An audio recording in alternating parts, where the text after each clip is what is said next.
Hey there, and welcome to Crime for Sleep. I know you're having trouble falling asleep, so let me keep you company with true crime stories from around the world. Before we dive in, I'm curious, where did you first hear this one? If you enjoy these stories, don't forget to like, comment, and subscribe. Now get comfortable, and let's get into tonight's case. Crime 1. When the boards began to warp, they pulled one loose and froze. Beneath the house, in the narrow crawl space, lay dozens of porcelain dolls, dirty, headless, arranged in concentric circles. Each one had a number painted on its chest. None had hands, and in the center, something was still moving. The Victorian home at 2347 Elmwood Avenue had stood for nearly a century in the small town of Oakbridge, Pennsylvania. Its current owners, Mark and Elise Callahan, had purchased it 6 months earlier for what seemed like an unbelievable price.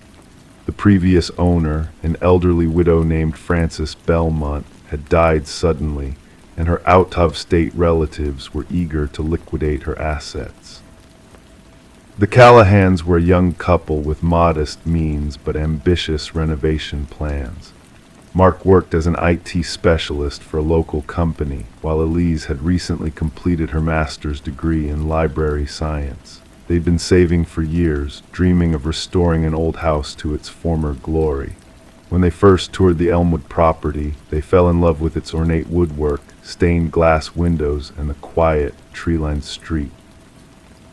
Yes, the house needed work. The floors sagged in places, the plumbing was ancient, and there was a persistent musty smell in the downstairs rooms, but the price made it impossible to resist. The neighbors seemed friendly enough, though somewhat reserved. When the Callahans hosted a small housewarming party, only 2 couples from the neighborhood attended. One of them, the Harrises from across the street, mentioned casually that the house had been through several owners in the past decade. "Nobody seems to stay long," said Martha Harris, sipping her wine slowly. Frances was here the longest, about 3 years. Before that, it was a family with teenage kids. They left in the middle of the night, just packed up and went. Never even put it on the market properly, sold it to a real estate investor for cash. Mark laughed it off. "Well, we plan to be here for the long haul. Once we fix it up, this place is going to be spectacular." Martha smiled politely, but there was something in her eyes, concern, perhaps, or pity. The first 2 months passed without incident. The couple painted walls, replaced fixtures, and began planning more substantial renovations. It was during the 3rd month that Elise started noticing small oddities. Items moved from where she'd left them, unexplained cold spots in certain rooms, and the occasional sound of footsteps when she was home alone. "It's an old house," Mark reassured her.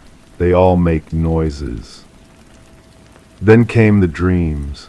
Elise began waking up in cold sweats, describing dreams of a crawlspace filled with broken toys. In her nightmares, she could hear children calling out numbers in sequence, their voices echoing from beneath the floorboards. 17392, she recited to Mark one morning, her hands shaking as she held her coffee mug. "It's always the same sequence." Mark suggested she was working too hard on the house renovations while adjusting to her new job at the Oakbridge Public Library. But when he started experiencing similar dreams, though he didn't tell Elise, he began to wonder. In April, they decided to replace the warped floorboards in what they planned to make a home office. The previous owner had laid carpet over the original hardwood, and removing it revealed extensive water damage to the underlying floor. As Mark pried up one particularly damaged board, he felt something shift beneath. The board came away more easily than expected, and that's when they saw them, the dolls, arranged in perfect circles under the house. The Callahans called the police immediately.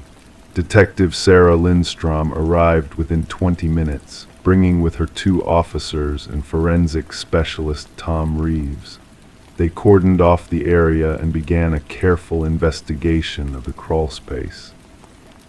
"I've never seen anything like this," Lindstrom admitted as she shined her flashlight on the macabre collection. "There must be at least 30 dolls here." The dolls appeared to be antique porcelain, the kind manufactured in the early to mid-20th century. Each had been deliberately decapitated, the heads nowhere to be found. More disturbing were the numbers painted on their chests in what appeared to be red nail polish. 1, 7, 3, 9, 2, and so on, the very sequence from Elise's dreams.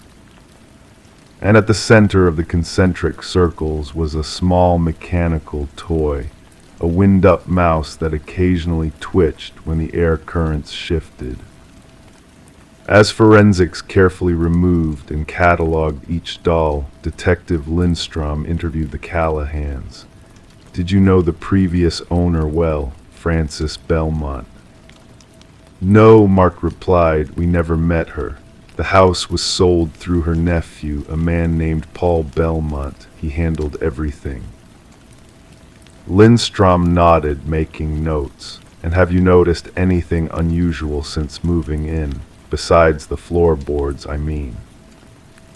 Elise hesitated before describing her dreams and the sequence of numbers that had haunted her sleep. The detective's expression remained neutral, but she wrote everything down meticulously. As the investigation proceeded, facts about Frances Belmont began to emerge. She had moved to Oakbridge in 2018, reportedly to retire in a quiet community. Before that, she had worked as an elementary school teacher in Pittsburgh for over 30 years. Her neighbors described her as reserved but pleasant, often seen tending to her garden but rarely entertaining visitors. She died of an apparent heart attack at age 72, found by a grocery delivery person when she failed to answer the door. What didn't add up was that Frances had no history of collecting dolls, according to her nephew. In fact, Paul Belmont seemed genuinely shocked when told about the discovery. Aunt Frances hated dolls, he told Detective Lindstrom over the phone. She had some trauma as a child related to a porcelain doll her mother gave her. She wouldn't even have them in the house. The investigation took an even more disturbing turn when forensics found trace amounts of human blood on 5 of the dolls. DNA analysis was inconclusive due to degradation, but it confirmed the blood came from at least 3 different individuals. Meanwhile, Elise's research skills proved valuable. Working at the library gave her access to local newspaper archives, and she spent hours scanning old articles about the house and its previous occupants. She discovered that before Frances, the house had been owned by the Mercer family, parents and 3 teenage children, who had indeed left abruptly in 2017. Before them, a retired couple named Donovan had owned the property for just 11 months before selling at a significant loss. Tracing back further, Elise found that between 2000 and 2015, the house had changed hands no fewer than 7 times, with no owner staying longer than 4 years. The pattern seemed to stretch back decades. "There's something wrong with this house," she told Mark one evening, her voice barely above a whisper. "I don't think we should stay here." But Mark was reluctant to give up on their dream home so easily. "Let's wait for the police to finish their investigation. There has to be a rational explanation for all this." That explanation began to take shape when Detective Lindstrom discovered that Frances Belmont hadn't always been Frances Belmont. Born Frances Dockery in 1947, she had changed her name in 1979 following what local Pittsburgh newspapers vaguely described as a school incident. Further digging revealed that Frances had been a teacher at Westfield Elementary when 5 children from her class disappeared during a field trip to a local museum. The children were never found, and while Frances was cleared of any wrongdoing, suspicion followed her for years. The numbers on the dolls 17392 corresponded to the ages of the missing children. Marion 1, Joseph 7, Emily 3, David 9, and Sarah 2. As investigators continued to search the property, they found more disturbing evidence. In the attic, hidden behind a false wall, was a collection of children's clothing, neatly folded and preserved in cedar chests. Each item had been carefully labeled with a child's name and a date. The most recent edition was dated just 2 months before Frances Belmont's death. The case attracted national attention. Media vans lined Elmwood Avenue, and the Callahans found themselves at the center of a story they never wanted to be part of. Theories abounded. Was Frances Belmont a serial kidnapper? Had she been involved in a cult, or was she merely a disturbed collector of macabre memorabilia? The final piece of the puzzle came from an unexpected source.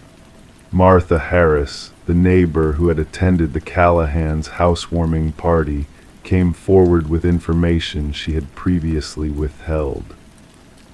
Frances used to talk to herself at night, Martha told Detective Lindstrom. I could hear her through the windows in summer. She would recite those numbers over and over like a chant, and she would say, "They're all waiting beneath. They're counting on me to find the right one." 6 months after the discovery under the floorboards, the investigation reached an impasse. No bodies were found on the property despite extensive searching. The blood on the dolls couldn't be definitively matched to any missing persons cases. Frances Belmont's history raised red flags, but there wasn't enough evidence to conclude she had committed any crimes. For the Callahans, the damage was done. They couldn't bear to live in the house knowing what had been hidden beneath their feet. They sold the property at a substantial loss and moved to another state, refusing all interview requests and declining to specify their new location.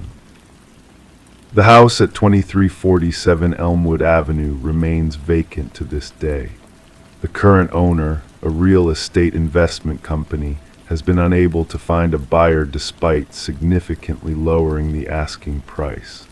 Locals say that on quiet nights, you can sometimes hear a faint mechanical clicking coming from beneath the floorboards, like a wind-up toy slowly running down. And in dreams throughout the neighborhood, children still count 17392.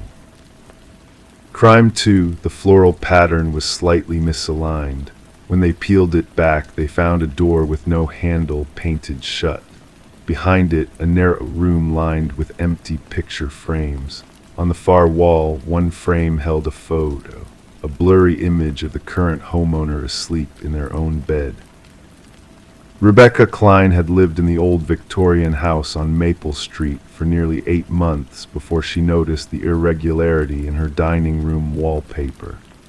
She wasn't the type to fixate on details. As a middle school art teacher in the small town of Willowbrook, Connecticut, she appreciated imperfections. But something about this particular flaw had begun to occupy her thoughts during quiet evenings alone. Rebecca had purchased the house at what locals considered a steal. Built in 1893, the 3-bedroom home had been on the market for over 2 years. The previous owners, an elderly couple named Walter and Meredith Simmons, had moved into assisted living after Walter's stroke. Their adult children had handled the sale, eager to liquidate their parents' asset, and Rebecca had been the beneficiary of their haste. On weekends, Rebecca would often invite her colleague and friend, Diane, over for coffee. It was Diane who first pointed out the wallpaper anomaly. "Have you ever noticed that the pattern doesn't quite match up here?" Diane had asked one Saturday morning in late October, running her finger along a seam where roses and ivy seemed to clash unnaturally. Rebecca hadn't noticed, but once Diane pointed it out, she couldn't unsee it. The wallpaper, a vintage floral print that had likely been there since the 1970s, had been meticulously applied throughout the dining room, except for this 3-foot section where the pattern was unmistakably off. In the weeks that followed, Rebecca found herself standing before the misaligned wallpaper almost nightly, wineglass in hand, wondering why it bothered her so much. One evening in early November, after grading particularly disappointing student projects, Rebecca decided she'd had enough. With a glass of Merlot bolstering her courage, she carefully inserted a utility knife at the seam and began to peel. The paper came away surprisingly easily, revealing not the plaster wall she expected, but something else entirely, a door. Painted the same cream color as the surrounding wall, it blended in perfectly when covered by wallpaper. Most peculiar was the absence of a handle or knob, just a perfectly rectangular outline of a door sealed shut with layers of paint. Rebecca called Diane immediately. "I think you should wait until morning," Diane advised over the phone. "You've been drinking and you're alone in the house." But Rebecca couldn't wait. Using a putty knife from her craft supplies, she began to chip away at the paint sealing the edges of the door. It took nearly an hour of careful work before she could wedge the blade into the crack enough to apply pressure. With a sudden crack that made her jump, the door gave way. The space behind was not, as she might have expected, a forgotten closet or abandoned dumbwaiter shaft. Instead, Rebecca found herself looking into a narrow room, perhaps 5 feet wide and 8 feet deep. The space contained no furniture, no sign of utility purpose, just empty picture frames of varying sizes mounted on every wall. In the dim light cast by her dining room chandelier, the frames, at least 20 of them, looked like black rectangular voids. All except for one. On the far wall, in a simple black frame about the size of a sheet of paper, hung a photograph. Rebecca's hands trembled as she stepped into the hidden room to examine it more closely. When recognition dawned, her wineglass slipped from her fingers, shattering on the hardwood floor. The photograph showed Rebecca herself, asleep in her own bed upstairs, her current bed, with the blue comforter she had purchased just 3 months earlier. Rebecca backed out of the room, her heart hammering. She called the police immediately. Officer James Mercer was the first to arrive at Rebecca's house that night. A 15-year veteran of the Willowbrook Police Department, Mercer had never encountered anything quite like this. He photographed the hidden room and the framed picture, bagging the photograph as evidence. "We'll dust for prints," he assured Rebecca, who had wrapped herself in a throw blanket despite the warmth of the house. "Do you have somewhere you can stay tonight?" Rebecca nodded. She would go to Diane's. As she packed an overnight bag, Officer Mercer made some calls. By morning, Rebecca's dining room would become the focus of a police investigation that would unsettle the quiet community of Willowbrook for months to come. The investigation revealed several disturbing facts. First, the photograph of Rebecca sleeping had been taken approximately 2 weeks earlier, judging by the book visible on her nightstand, a library loan she had since returned. Second, forensic analysis showed that the hidden room had been recently accessed and cleaned. While dust had settled in the corners, someone had wiped down the frames and walls within the past month. Most concerning to investigators was the realization that the only possible access to the room was through the dining room door, meaning whoever had been watching Rebecca had been entering her home while she lived there. The Simmons family was interviewed extensively. Walter, though limited in his communication by the stroke, was adamant through his yes-no responses that he had never known about any hidden room in the house he'd owned for 42 years. His wife Meredith, showing early signs of dementia, could offer little insight. Their children, a son in Boston and a daughter in Providence, both seemed genuinely shocked by the discovery. Dad was always puttering around that house fixing things, the daughter, Elizabeth Simmons Hayes, told Detective Andrea Morris. But he never mentioned anything about a hidden room, and Mom would have told me we talked about everything. The investigation took an unexpected turn when police expanded their search parameters. 6 years earlier, a 24-year-old woman named Cassandra Miller had gone missing from her apartment just 4 blocks from Rebecca's house. Cassandra's case had gone cold after months of investigation yielded no substantial leads. Now, with the discovery of the hidden room, detectives revisited the case file with renewed interest. Cassandra had been a photography student at the community college. Among her possessions, police had found a notebook containing addresses of interesting architectural sites in Willowbrook, including the Victorian on Maple Street, then owned by the Simmons family. A careful examination of the picture frames in the hidden room revealed minute traces of photographic paper in 3 frames, suggesting other photographs had once been displayed but removed. Forensic testing of the dust in these frames yielded partial fingerprints that did not match Rebecca, the Simmons family, or anyone in the police database. As weeks passed, Rebecca stayed with Diane, unable to return to the house that had once represented her fresh start in Willowbrook.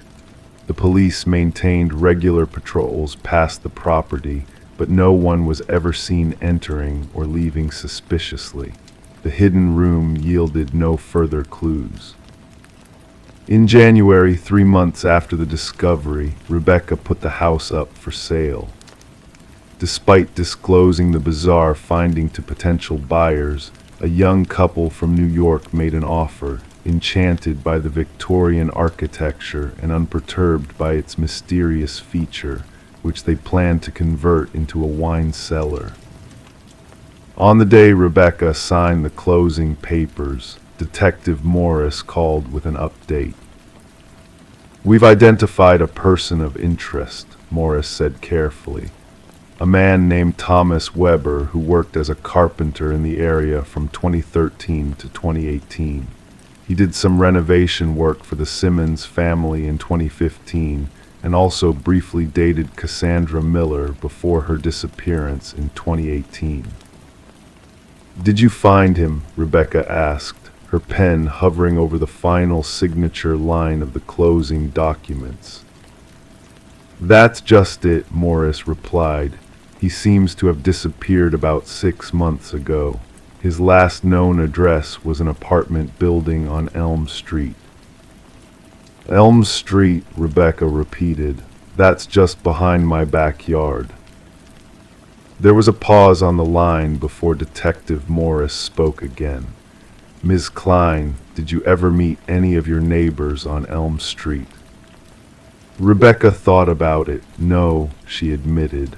"My backyard borders their properties, but there's a tall fence and some dense trees. I've never actually seen anyone."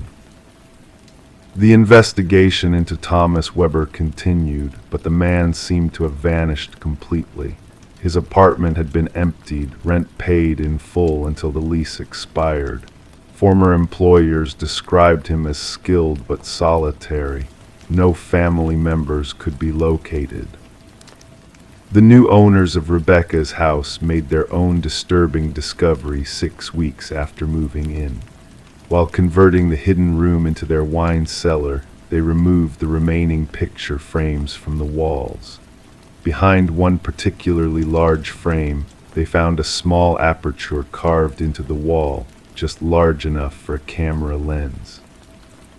Forensic examination revealed that the opening connected to a narrow passage within the walls, one that wound its way through the house like a vein, with similar apertures in the bedroom, bathroom, and living room.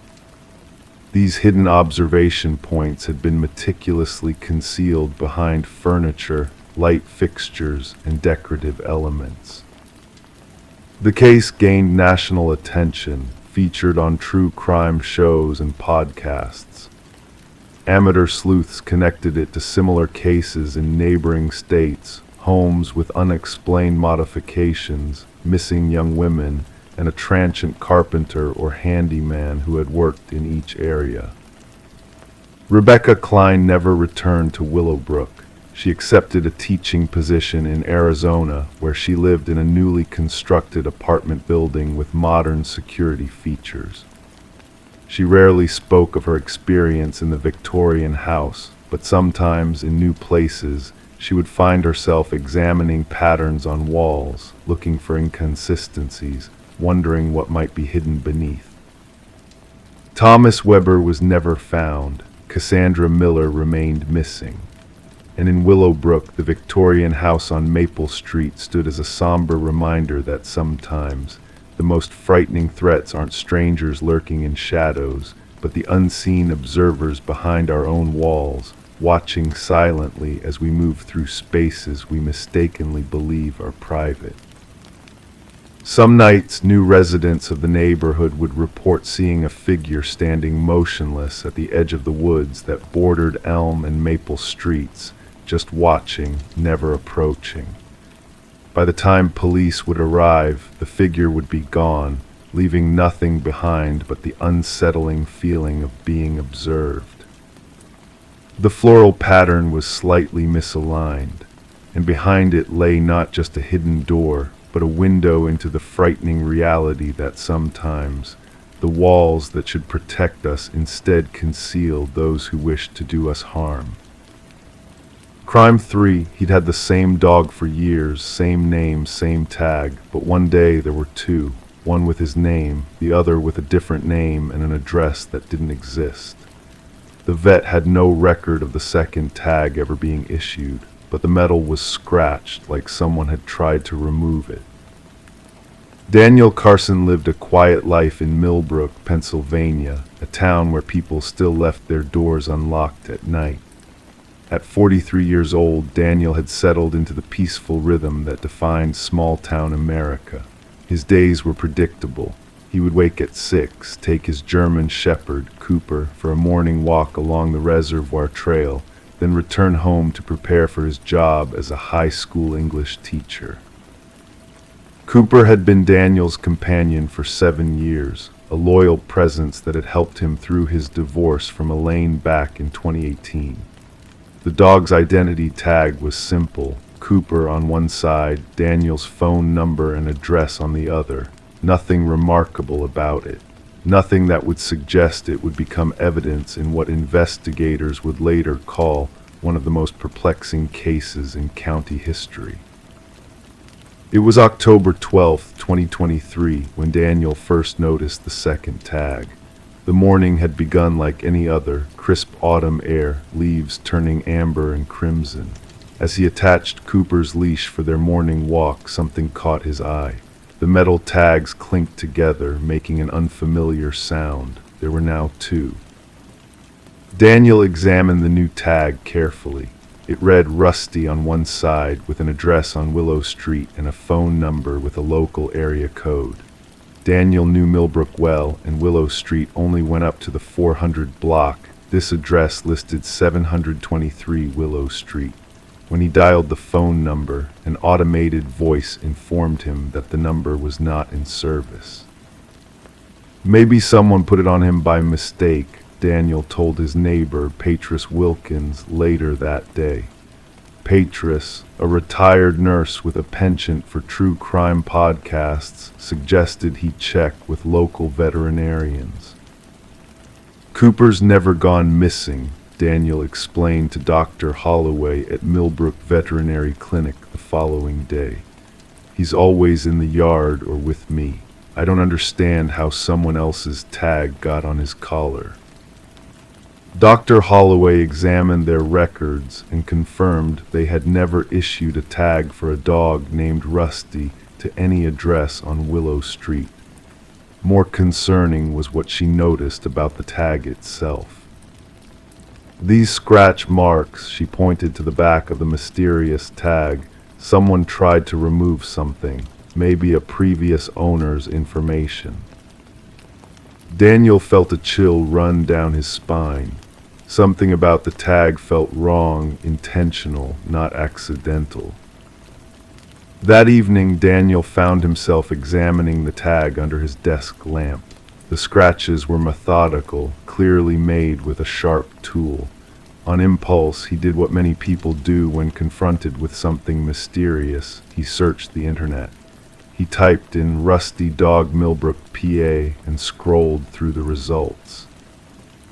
5 pages in, he found it. A local news article from September 2019. Local family still searching for beloved pet.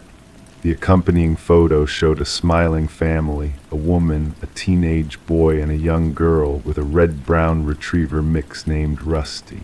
The family's last name was Keller. The article mentioned they lived on Willis Road, not Willow Street. Daniel felt his heart rate quicken. Perhaps this was just a coincidence. But the next morning, he drove to the Millbrook Herald's office to look through their archives. The newspaper had maintained physical copies of local news going back decades. The article he found was more detailed than the online version. The Keller family had recently moved to Millbrook in 2019. 3 weeks after arriving, their dog Rusty had disappeared from their fenced backyard. The family suspected he had been stolen as there were no holes in the fence and the gate remained locked. The article quoted Emma Keller, the mother. "Rusty was part of our family. My children are devastated. We just want him back, no questions asked." With shaking hands, Daniel copied down the Kellers' contact information. The article listed their address as 28 Willis Road. He drove there during his lunch break, only to find an empty house with a for sale sign in the yard. The real estate agent's information led Daniel to call Marion Dempsey at Eastern Pennsylvania Realty. The Kellers, they moved about 2 years ago, Marion explained. Tragic situation. Mrs. Keller lost her husband in a car accident in early 2021. She and the kids moved to Ohio to be closer to her parents. Daniel hesitated before asking, did they ever find their dog, Rusty? The line went quiet for a moment. No, they never did. Emma was convinced someone had taken him.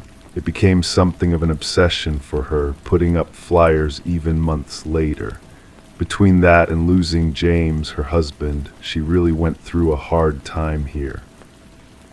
That evening, Daniel sat on his porch, absently scratching behind Cooper's ears as the dog rested his head on Daniel's knee. Cooper had been a rescue, adopted from the county shelter in 2016. His paperwork stated he was approximately 2 years old at the time. The shelter had named him Cooper because he was found wandering near the old barrel factory on the edge of town. Daniel tried to reconcile the timing. If Cooper was indeed Rusty, the timelines didn't quite match. The Kellers lost their dog in 2019, but Daniel had adopted Cooper in 2016. It wasn't possible. Unless the shelter had been wrong about Cooper's age, or unless. Daniel shook the thought away. Cooper was his dog, had been for 7 years. The tag was just a strange coincidence, perhaps a cruel prank by someone. But the next morning, Daniel received a call from an unfamiliar number.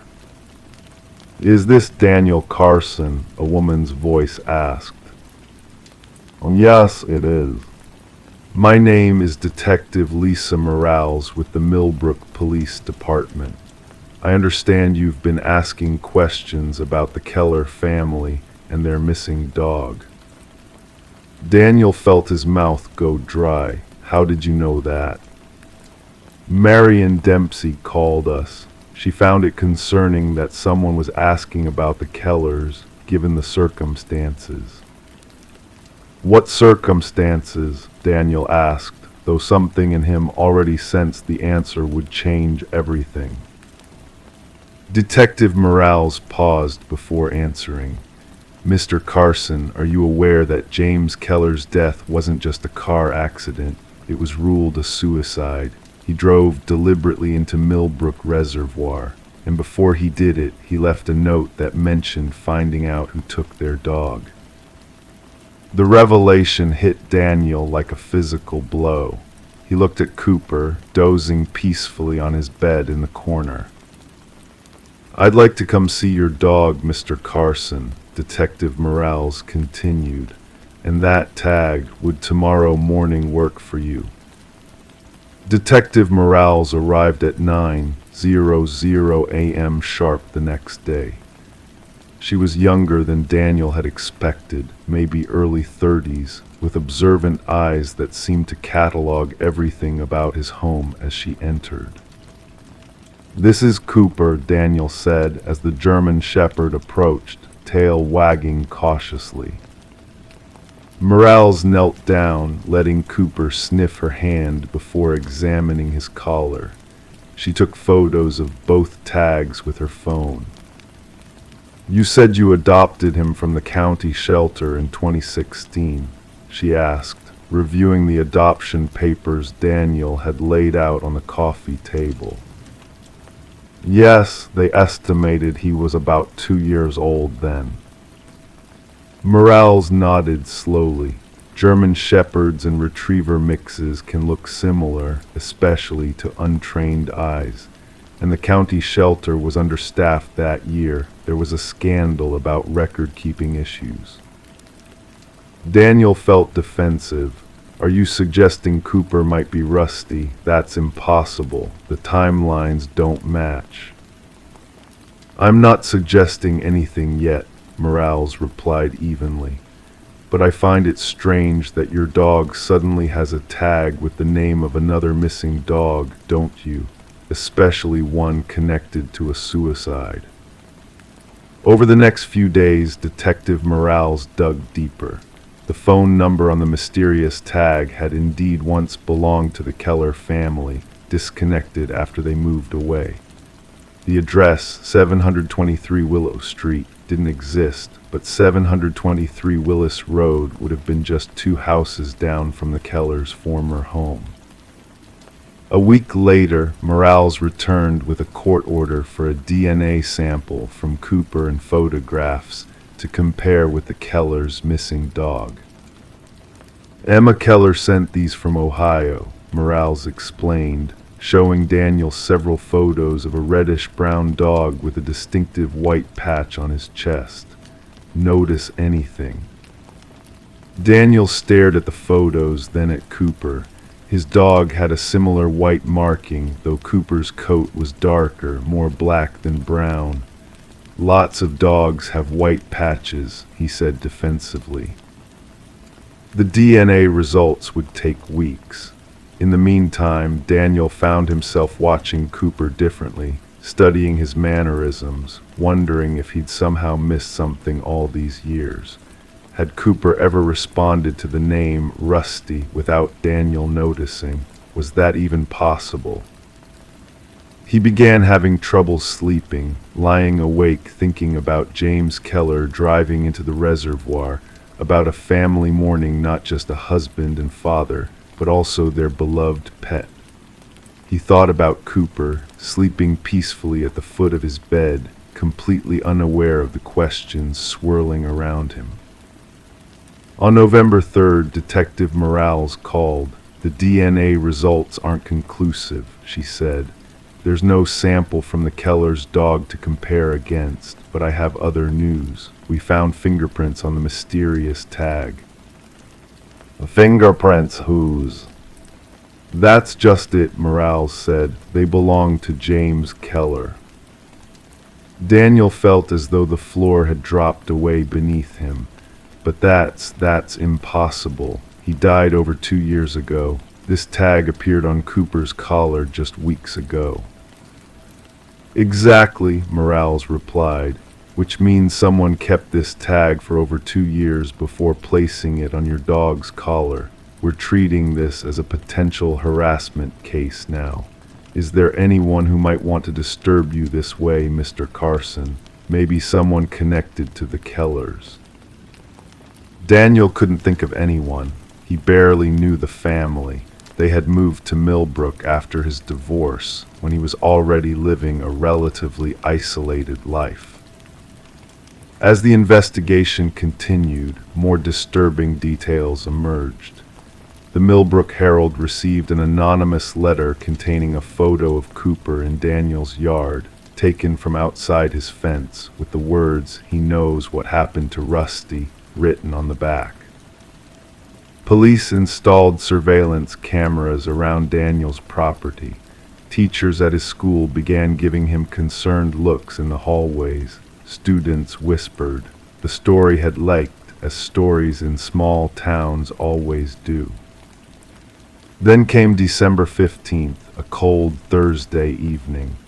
Daniel was grading papers when Cooper began barking frantically at the front door. Through the window, Daniel could see a figure standing on his porch, a woman, middle-aged, her face partially obscured by a scarf. When he opened the door, she spoke before he could. "I just needed to see him for myself." "You're Emma Keller," Daniel said, recognizing her from the newspaper photo, though grief had aged her beyond the 4 years that had passed.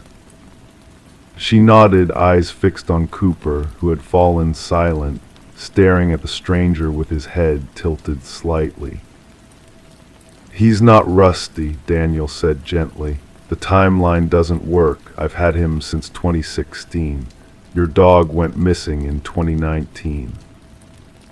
Emma Keller's eyes finally met his. "I know that now. Detective Morales explained everything. I'm not here because I think he's Rusty." She pulled something from her pocket, a dog tag, identical to the mysterious one on Cooper's collar. "I'm here because I need to know who sent me this in the mail last month with your address on a note." They sat in Daniel's living room as Emma explained. After moving to Ohio, she had tried to rebuild her life with her children. Then, 3 weeks ago, an envelope arrived with no return address, containing a dog tag for Rusty and a note with Daniel's name and address. "James became obsessed with finding Rusty before he died," Emma explained, her voice breaking slightly. "He was convinced someone in town had taken him. He would drive around for hours looking. The police said it was part of his depression, fixating on the dog instead of dealing with his other issues." The pieces began to fall into place. Someone was manipulating them both, someone who knew about Rusty, about James's suicide, and about Daniel and Cooper. The investigation eventually led to Kevin Landry, a former maintenance worker at Millbrook High School who had been fired after Daniel reported him for inappropriate behavior toward female students. Landry had also briefly worked for the county animal shelter and had access to records there. He had harbored a grudge against Daniel for years, and the Keller situation provided a twisted opportunity for revenge. Landry had discovered the story of the Keller's missing dog while researching ways to harass Daniel. He had broken into the evidence storage at the police station where James Keller's personal effects were kept, stealing the original tag from Rusty's collar that had been found in James's car. When confronted by police, Landry admitted to everything: the tags, the anonymous letter, even to taking photos of Cooper from outside Daniel's property. His plan had been to make Daniel believe he had somehow stolen someone else's dog, to make him experience the same obsessive uncertainty that had driven James Keller to suicide. On a cold January morning, Daniel met Emma Keller at the Millbrook Cemetery, where they stood together at James's grave. Cooper sat quietly by Daniel's side, his breath making small clouds in the winter air. James would be at peace knowing the truth, Emma said finally. Even if we never found Rusty, at least we know who was behind it all. As they walked back to their cars, Cooper's tags clinked gently against each other. Daniel had decided to keep both tags on the collar as a reminder that the past is never as far away as we might think, and that truth can be both a burden and a liberation. In Millbrook, people still leave their doors unlocked at night, but Daniel Carson now checks his yard carefully before letting Cooper out, and sometimes in the quiet hours before dawn, he finds himself staring at the two tags on his dog's collar, wondering about the strange, twisted paths that connect us to people we've never met and to stories we never knew were ours. Crime 4, it didn't control anything. The bulb stayed dark, the fan didn't move, but when flipped on, something buzzed faintly inside the wall. They cut through the plaster and found a small cavity, just big enough to hold a microphone, a camera, and a cassette labeled "Smile More." The discovery was made in the modest two-story home of Alina Shepard, 53, a high school English teacher from Oak Ridge, Pennsylvania. Alina had lived in the house for 21 years, the last 7 of them alone after her husband Robert passed away from complications of pneumonia. Their only daughter, Melissa, had moved to Seattle after college and visited only during holidays. Alina was known in the neighborhood for her collection of hydrangeas that bloomed in vibrant blues and purples along her front walkway. She volunteered at the local library on weekends and hosted her book club every other Thursday. Her colleagues described her as reserved but warm, the kind of teacher who remembered students' birthdays and kept their artwork long after they'd graduated. In spring of 2018, Alina's routine shifted slightly. Neighbors noticed she had begun taking more frequent walks in the evening, sometimes stopping to chat, unusual for someone who typically kept to herself. She mentioned having trouble sleeping, attributing it to the emptiness of the house and strange noises that were probably just the settling of an aging structure. She seemed more tired than usual, said Margaret Conley, who lived next door for 15 years. There were shadows under her eyes I hadn't noticed before. When I asked if everything was all right, she said she'd been staying up grading papers, but I remember thinking the school year was almost over. The first concrete indication that something was amiss came when Alina called a heating specialist to check her guest room.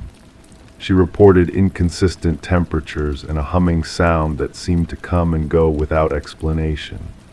The technician found nothing wrong with the heating system, but noted in his report that Miss Shepard seemed anxious and insisted something wasn't right about the room.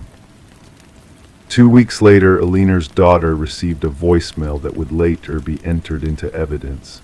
"Melissa, honey, it's Mom. I know this sounds strange, but I think someone's been in the house when I'm not home. Nothing's missing, but things are slightly moved. The blue throw pillow was on the other side of the couch. The teacups were rearranged. I'm probably being silly. Call me back when you can." Melissa called back immediately, but got no response. After 3 days of unanswered calls, she contacted the Oak Ridge Police Department and requested a wellness check. Officer Daniel Hayes and his partner arrived at Alina's home on May 14th. The doors were locked, curtains drawn. Her car sat in the driveway. After receiving no response to their knocks, they entered through an unlocked back window. The house was unnervingly tidy. No signs of struggle. Alina's purse sat on the kitchen counter with her wallet inside, her phone charging beside it. A half-empty mug of tea on the coffee table had developed a film of mold on the surface.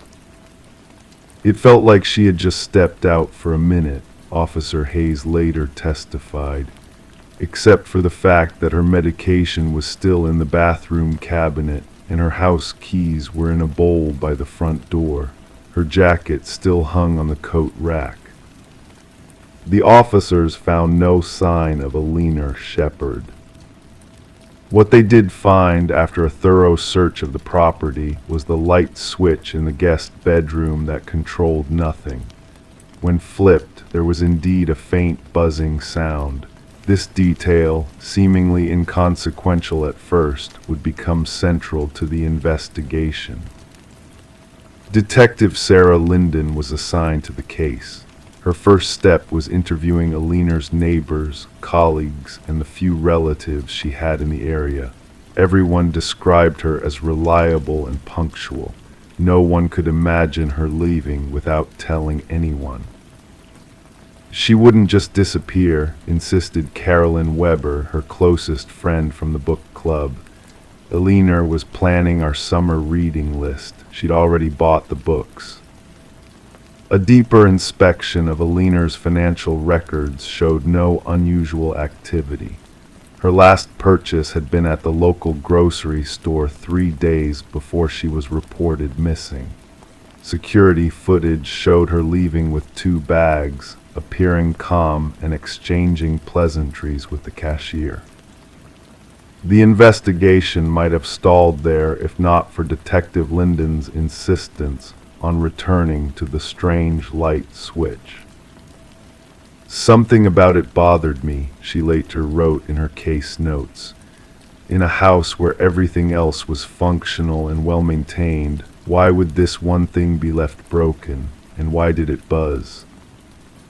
The detective brought in a building inspector who quickly determined that the wall around the switch had been recently repaired and painted. The color match was close but not perfect. With permission from Aliner's daughter, they cut into the wall. What they found chilled everyone in the room. A small cavity containing a wireless microphone, a miniature camera pointed toward the guest bed, and a cassette tape labeled "Smile More." The equipment was sophisticated, motion-activated, and with enough battery life to run for weeks between charges.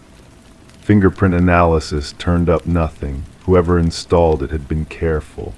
The cassette contained a recording of a man's voice, soft and almost gentle, reciting personal details about Aliner's daily routine, interspersed with long stretches of breathing and occasional whispered comments about her appearance. "You look tired today, Aliner," the voice said at one point. "You should smile more. I like when you smile." The discovery transformed a missing persons case into something far more disturbing. Someone had been watching Aliner Shepherd, intimately familiar with her movements, potentially for months. The most unsettling aspect, Detective Linden noted, was realizing that the equipment couldn't have been installed without multiple extended visits to the house. This wasn't opportunistic, it was calculated. Further inspection revealed similar installations in Aliner's bedroom and bathroom, all recently installed, all carefully concealed. But who had access to Aliner's home, and where was she now? The investigation turned to the small group of people who had legitimate reasons to be in her house. The cleaning service she used monthly, a plumber who had repaired a leak in March, and various friends from her book club. After weeks of meticulous investigation, attention focused on Martin Graves, 34, who had briefly worked for the cleaning service that Aliner used. Background checks revealed a concerning pattern. Graves had been questioned in connection with stalking allegations in 2 previous cities before moving to Oak Ridge, though charges were never filed. When police searched Graves' apartment, they found a collection of photos of Aliner, some clearly taken through windows, others from public places where she frequently visited. More disturbingly, they discovered a journal detailing his observations of her daily habits, including which lights she turned on at what times, what she ate for dinner, and even what she wore to bed. but there was no sign of Alina herself. Martin Graves was arrested and charged with stalking, breaking and entering, and installation of illegal surveillance equipment. During interrogation, he maintained an eerie calm, speaking about Alina as if they shared an intimate relationship. "She knew I was watching," he insisted. "She performed for me. The way she would pause by the window, how she would linger in front of mirrors. She wanted me there." When pressed about Alina's whereabouts, his demeanor changed subtly. "I never hurt her," he said, his voice dropping to a whisper. "I would never hurt her. She's just somewhere safer now, somewhere she doesn't have to pretend anymore." Despite extensive searches of Graves' property and surrounding areas, Alina Shepherd was never found. No evidence of violence was discovered in either her home or his apartment. Her bank accounts remained untouched, her passport never used. Martin Graves was eventually convicted on all charges related to the surveillance, but could not be definitively linked to her disappearance without further evidence. He was sentenced to 7 years in prison. 5 years later, Alina Shepherd remains listed as a missing person. Her daughter Melissa maintains her mother's house, unable to sell it while holding onto the diminishing hope that someday there will be answers. The guest room with its extra light switch has been sealed off. The walls have been repaired, the surveillance equipment stored in an evidence locker. But for those familiar with the case, the question lingers like the faint buzz that first betrayed something wrong. What happened in that house? And is Alina Shepherd truly gone, or is she, as Martin Graves cryptically suggested, somewhere safer now?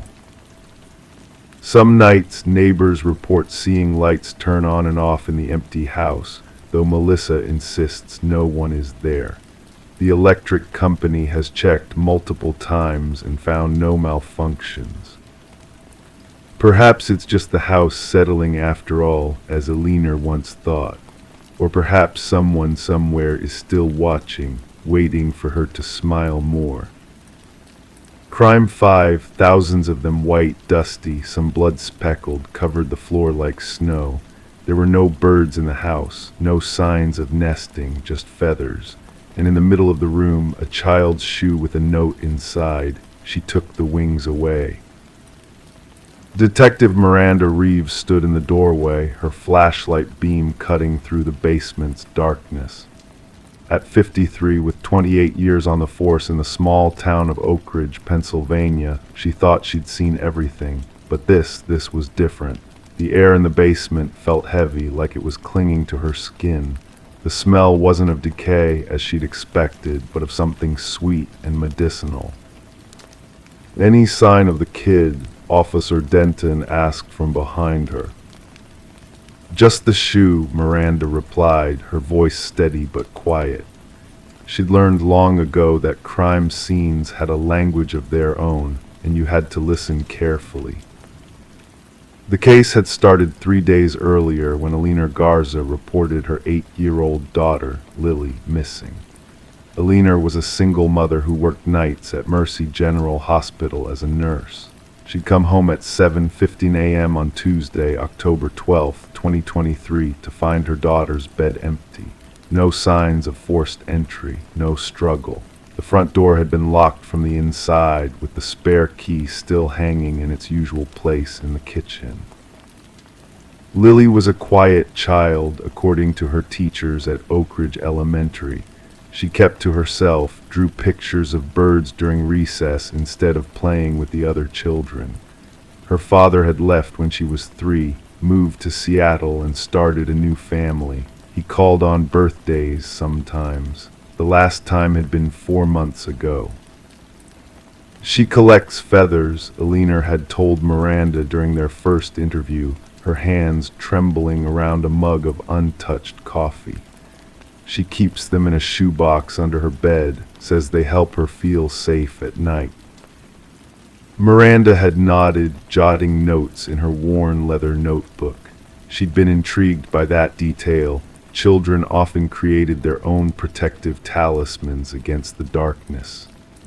Miranda's own daughter, now grown and living in Boston, had kept a collection of smooth river stones arranged in a circle around her bed until she was 12.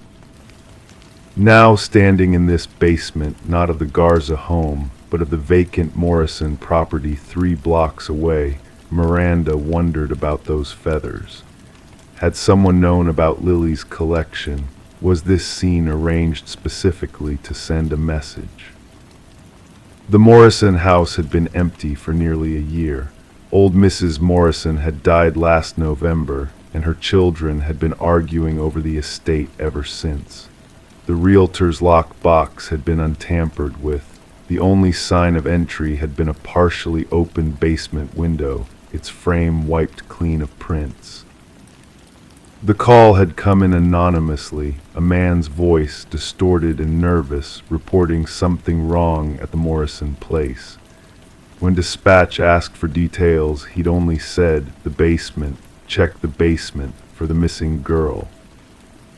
Miranda stepped carefully into the room, placing her feet strategically between clusters of feathers. Under the beam of her flashlight, she could see they weren't all the same.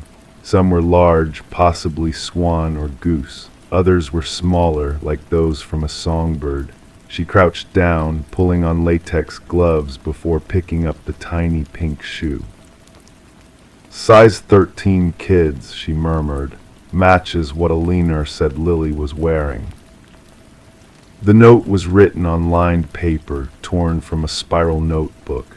The handwriting was neat, but pressed hard into the paper, leaving indentations visible on the back. Miranda slipped it into an evidence bag without touching the surface. "We need the whole team in here," she said to Denton. "Full processing. And get me the surveillance footage from the gas station at Maple and 4th. It covers this street." As the crime scene technicians arrived and set up their equipment, Miranda stepped outside for air.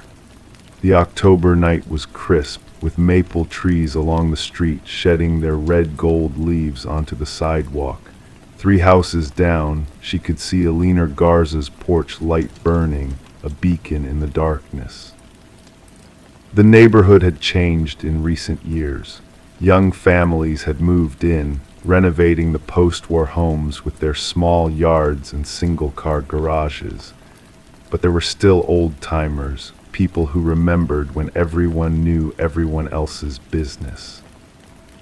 Mrs. Kellett, 82 and sharp as a tack, had lived across from the Morrison place for 40 years.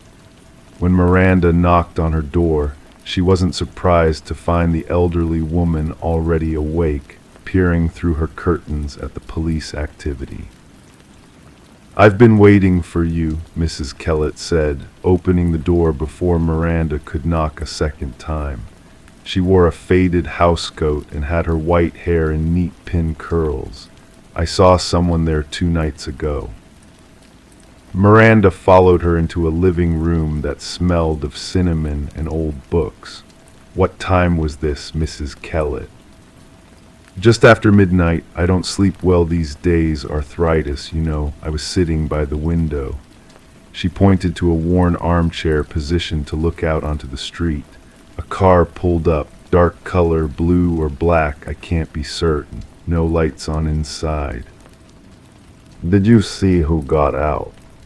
Mrs. Kellett hesitated. It was dark, but it looked like a woman, thin. She carried something to the house, a bag or a bundle. She was there maybe 20 minutes. "Did you see her live?" "No, I must have dozed off. When I woke up, the car was gone." Back at the station, Miranda stared at the evidence board.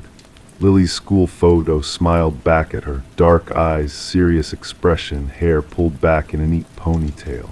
They had the shoe, the note, and dozens of bagged feathers being processed by the lab.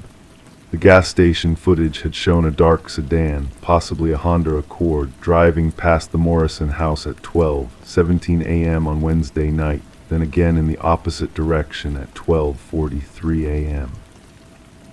The plates weren't visible from the camera angle.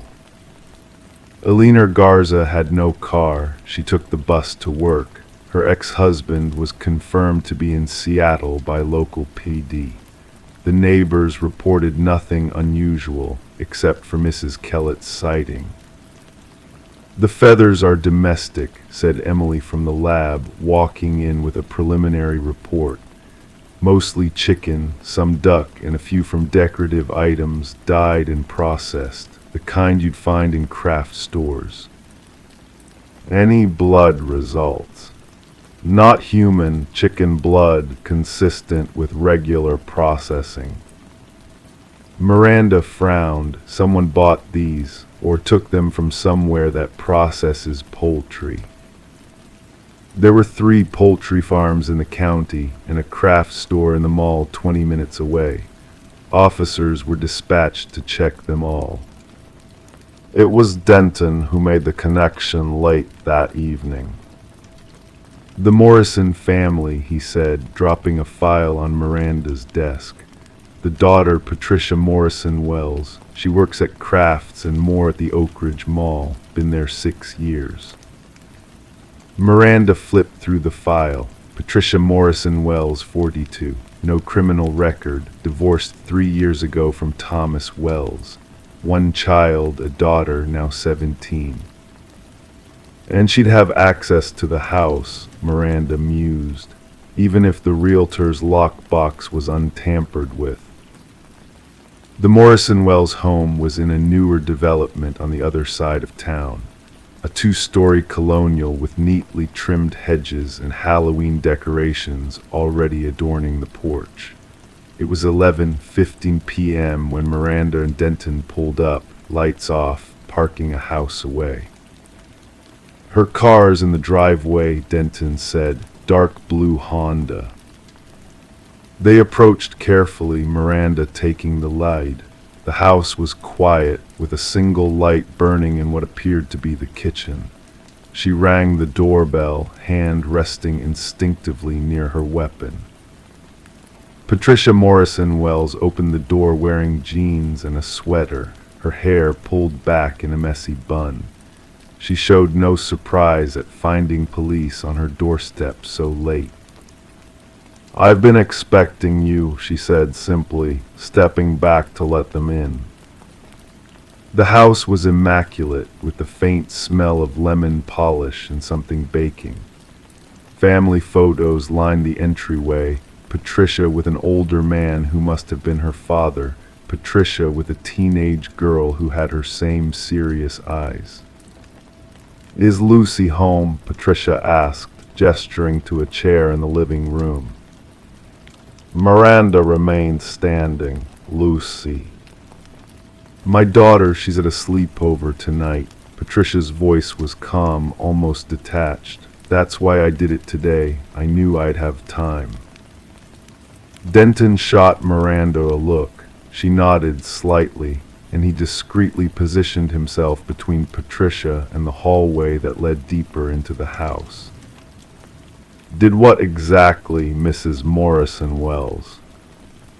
Patricia smiled faintly, created the message for Elena. She needed to understand what she'd done. Miranda kept her voice level. "And what did Elena do?" "She took my father away." Patricia's hands were steady in her lap. "He was dying, you know, cancer, terminal. He was in pain for months. Elena was his night nurse at Mercy." A chill ran through Miranda as the pieces started to click together. "She cared for your father." "She did more than that. She convinced him to change his will. 3 weeks before he died, he signed everything over to her foundation. Some made-up charity that doesn't exist. The house, his savings, all of it, my inheritance, Lucy's college fund." Patricia's voice never wavered. "Elena has a gift for manipulation. She targets the vulnerable, the dying." "Patricia," Miranda said carefully, "where is Lily Garza?" For the first time, confusion crossed Patricia's face. Who? Eleanor's 8-year-old daughter. She's been missing since Tuesday morning. Patricia blinked rapidly. Eleanor doesn't have a daughter. She lives alone. I've watched her house for months. She lives alone. Miranda and Denton exchanged glances. Something wasn't adding up. The shoe in the basement, Miranda pressed. The note, the feathers. It was symbolic, Patricia said, her voice hardening. She took my wings, my future, my security. The feathers represent what she stole. I left the note as a warning. I was going to confront her tomorrow. And the shoe. What shoe? Patricia looked genuinely confused. I didn't leave any shoe. Later that night, as Patricia Morrison Wells was being processed at the station for breaking and entering and making threats, Miranda returned to the Garza home. The house was dark except for a faint light in an upstairs window. Miranda knocked, then knocked again harder when there was no answer. Eleanor opened the door wearing a coat, her purse slung over her shoulder. Her eyes were red-rimmed. Detective, I was just heading out to look for Lily again. Her voice was hoarse from crying. May I come in, Miss Garza? There have been some developments. Eleanor hesitated, then stepped back. The house was cluttered but clean, toys in a basket by the sofa, children's books on the coffee table. Photos of a smiling, dark-haired girl adorned the walls and mantel. Is there news about Lily? Eleanor asked, her hands twisting the strap of her purse. Miranda studied Eleanor's face carefully. We found something at the old Morrison house, a child's shoe with a note inside. We believe it belongs to Lily. Eleanor's face crumpled. Oh God, is she? There was no sign of Lily herself, Miranda said quickly. But I need to ask you about Patricia Morrison Wells. Eleanor's expression shifted subtly. What about her? She claims you manipulated her father into changing his will shortly before his death, that you stole her inheritance. Eleanor sank onto the sofa. That's not, she stopped, swallowed hard. Harold Morrison was my patient, yes, he was a kind man. When he learned I was trying to start a small foundation for children of single parents, he wanted to help. It was his idea to leave some money to the cause. Some money or all of it. It wasn't like that. Eleanor's voice had hardened slightly. Patricia abandoned him. She visited twice in 3 months while he was dying. She was too busy with her life to care for her father. Miranda nodded slowly. And Lily, how long have you had custody of her? Eleanor froze. What do you mean? There's no record of a Lily Garza born in Pennsylvania 8 years ago. No school records before this September. No pediatrician visits before August. For a long moment, the only sound in the room was the ticking of a clock on the mantel. Then Eleanor spoke, her voice barely above a whisper. She needed me. Her mother was an addict. I found her sleeping in the hospital waiting room while her mother was in detox. Again, the 5th time. Eleanor's eyes were distant. I just took her home for the night at first, then another night. Her mother never even reported her missing. You kidnapped a child, Miranda said flatly. I saved her. Eleanor's voice rose sharply. I gave her stability, a home, love. Her real name is Bella Taylor. Her mother odd 2 months after I took Bella in. She's better off with me. Where is she now, Eleanor? Eleanor's face crumpled. I don't know, I swear I don't know. I went to work, and when I came home, she was gone. Someone took her, someone who knew. 3 hours later, Miranda stood once again in the basement of the Morrison house. The feathers had been collected, the floor swept clean. Only the chalk outline where the shoe had been found remained. Patricia Morrison Wells had no knowledge of Lily, or Bella, as her real name appeared to be. Eleanor Garza was in custody, facing kidnapping charges, but Miranda believed her when she said she didn't know where the child was now. The shoe, the note, she took the wings away. It wasn't Patricia who had left that message. It wasn't Eleanor. Miranda's phone rang, breaking the silence of the empty house. Detective Reeves, she listened, her face growing pale. When are you certain I'll be right there? Across town in the children's ward of Mercy General Hospital, a nurse had found a child sleeping in an empty room. A girl of about 8 with dark hair and serious eyes.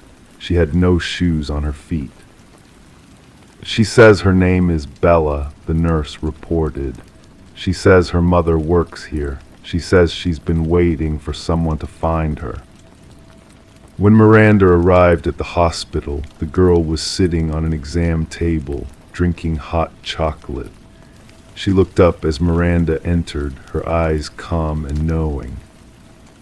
"Are you here to take me home?" she asked. "I'm here to help you," Miranda replied carefully. "Can you tell me what happened to you, Bella?" The girl set down her mug. "Eleanor isn't my real mom. I found my birth certificate in her drawer. My real mom died." Her voice was matter-of-fact, too adult for her years. "Eleanor takes things that aren't hers." "Did you run away from her?" Bella nodded. "I took the bus here to the hospital. I knew she'd be working. I wanted to talk to her boss to tell them what she did." She looked down at her stockinged feet. "But I got scared, so I hid." "For 3 days. There are lots of places to hide here, and I know where they keep the food." Something flickered in her eyes, pride perhaps. "I left the message for you to find, so you'd know." Miranda frowned. "The message in the basement, the feathers." Bella nodded. "Eleanor told me that house should have been hers, that the daughter didn't deserve it. She took me there once to show me." She paused. "The feathers were from my collection. I've been saving them. I knew they'd make you look." "And the note, she took the wings away." Bella's eyes filled with tears for the first time. "That's what my real mom used to call me, her little bird, her little one with wings." She wiped her eyes with the back of her hand. "Eleanor took me away from her. She took my wings." As dawn broke over Oak Ridge, casting long shadows across the quiet streets, Miranda sat in her car, report half finished on the seat beside her. 2 women now sat in cells at the station. Eleanor Garza for kidnapping, Patricia Morrison Wells for breaking and entering, and 1 small girl was in temporary foster care, waiting for relatives to be found. The case would make headlines, Miranda knew. A nurse who stole a child, a daughter robbed of her inheritance, a little girl wise beyond her years who had engineered her own rescue. But something still troubled her. Something about those feathers, carefully collected and spread across a basement floor. Something about a child who would go to such lengths, who would orchestrate such an elaborate scene. Miranda started her car, glancing once more at the rising sun.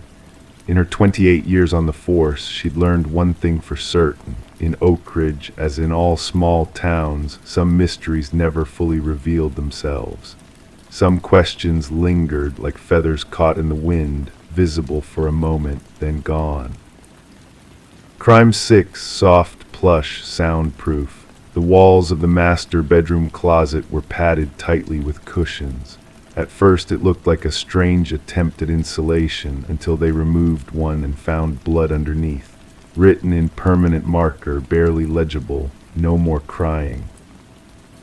They found Marion Walsh's home looking perfectly ordinary from the outside. a modest two-story colonial in Lakewood, Ohio, with neatly trimmed hedges and a garden gnome by the front steps. The mailbox overflowing was what had prompted neighbors to call.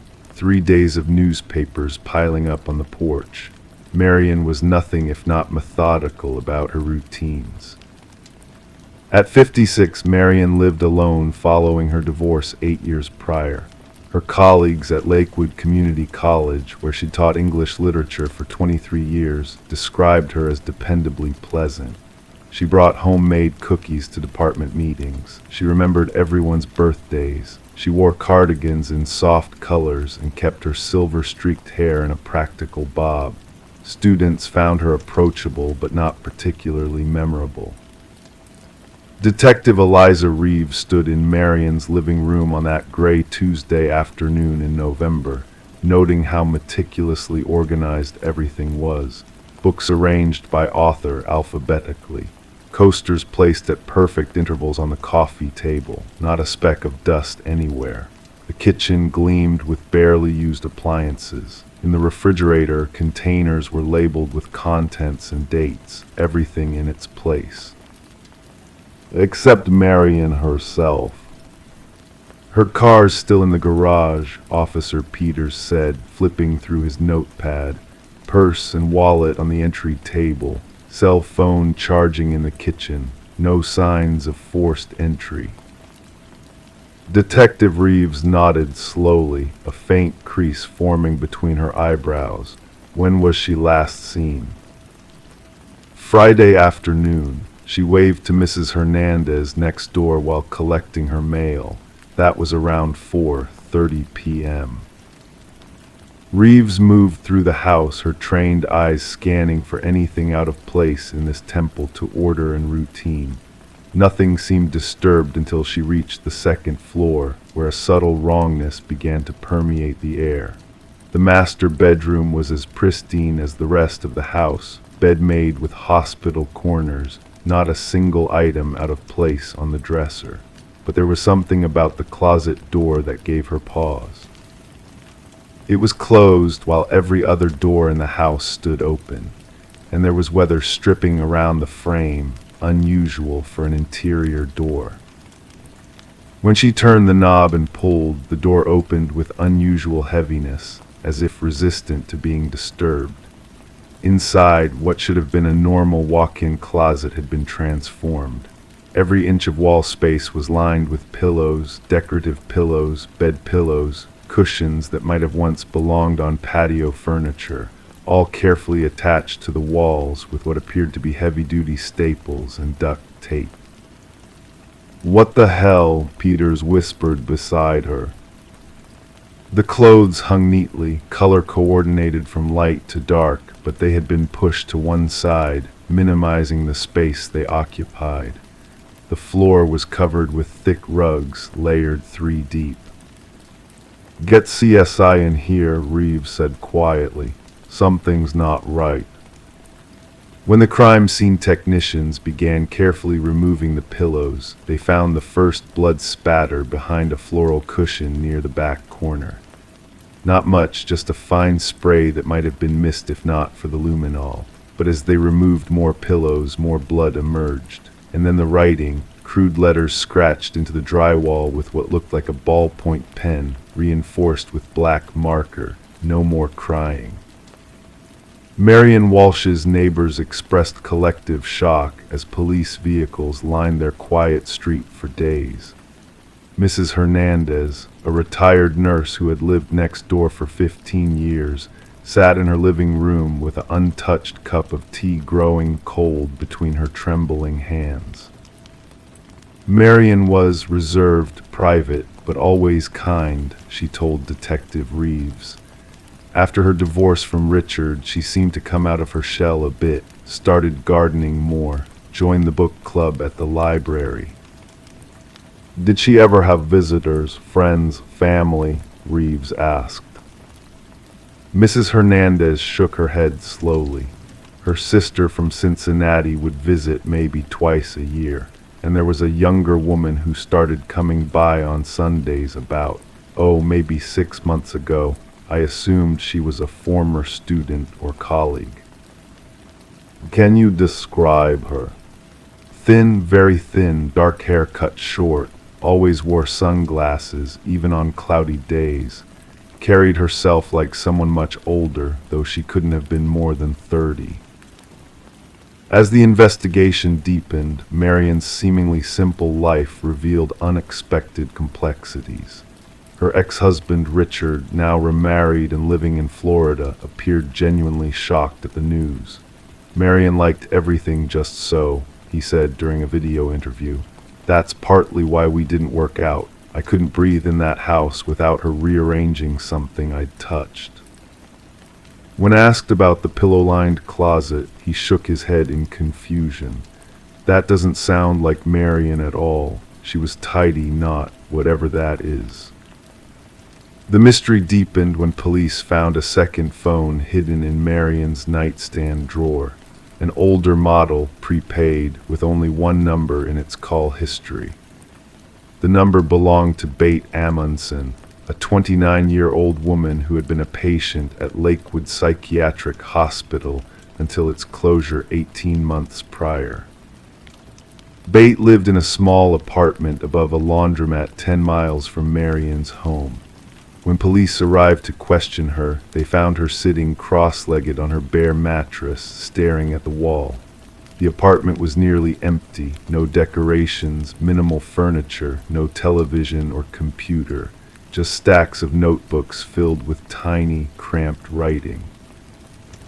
Bate, Detective Reeves said gently after identifying herself.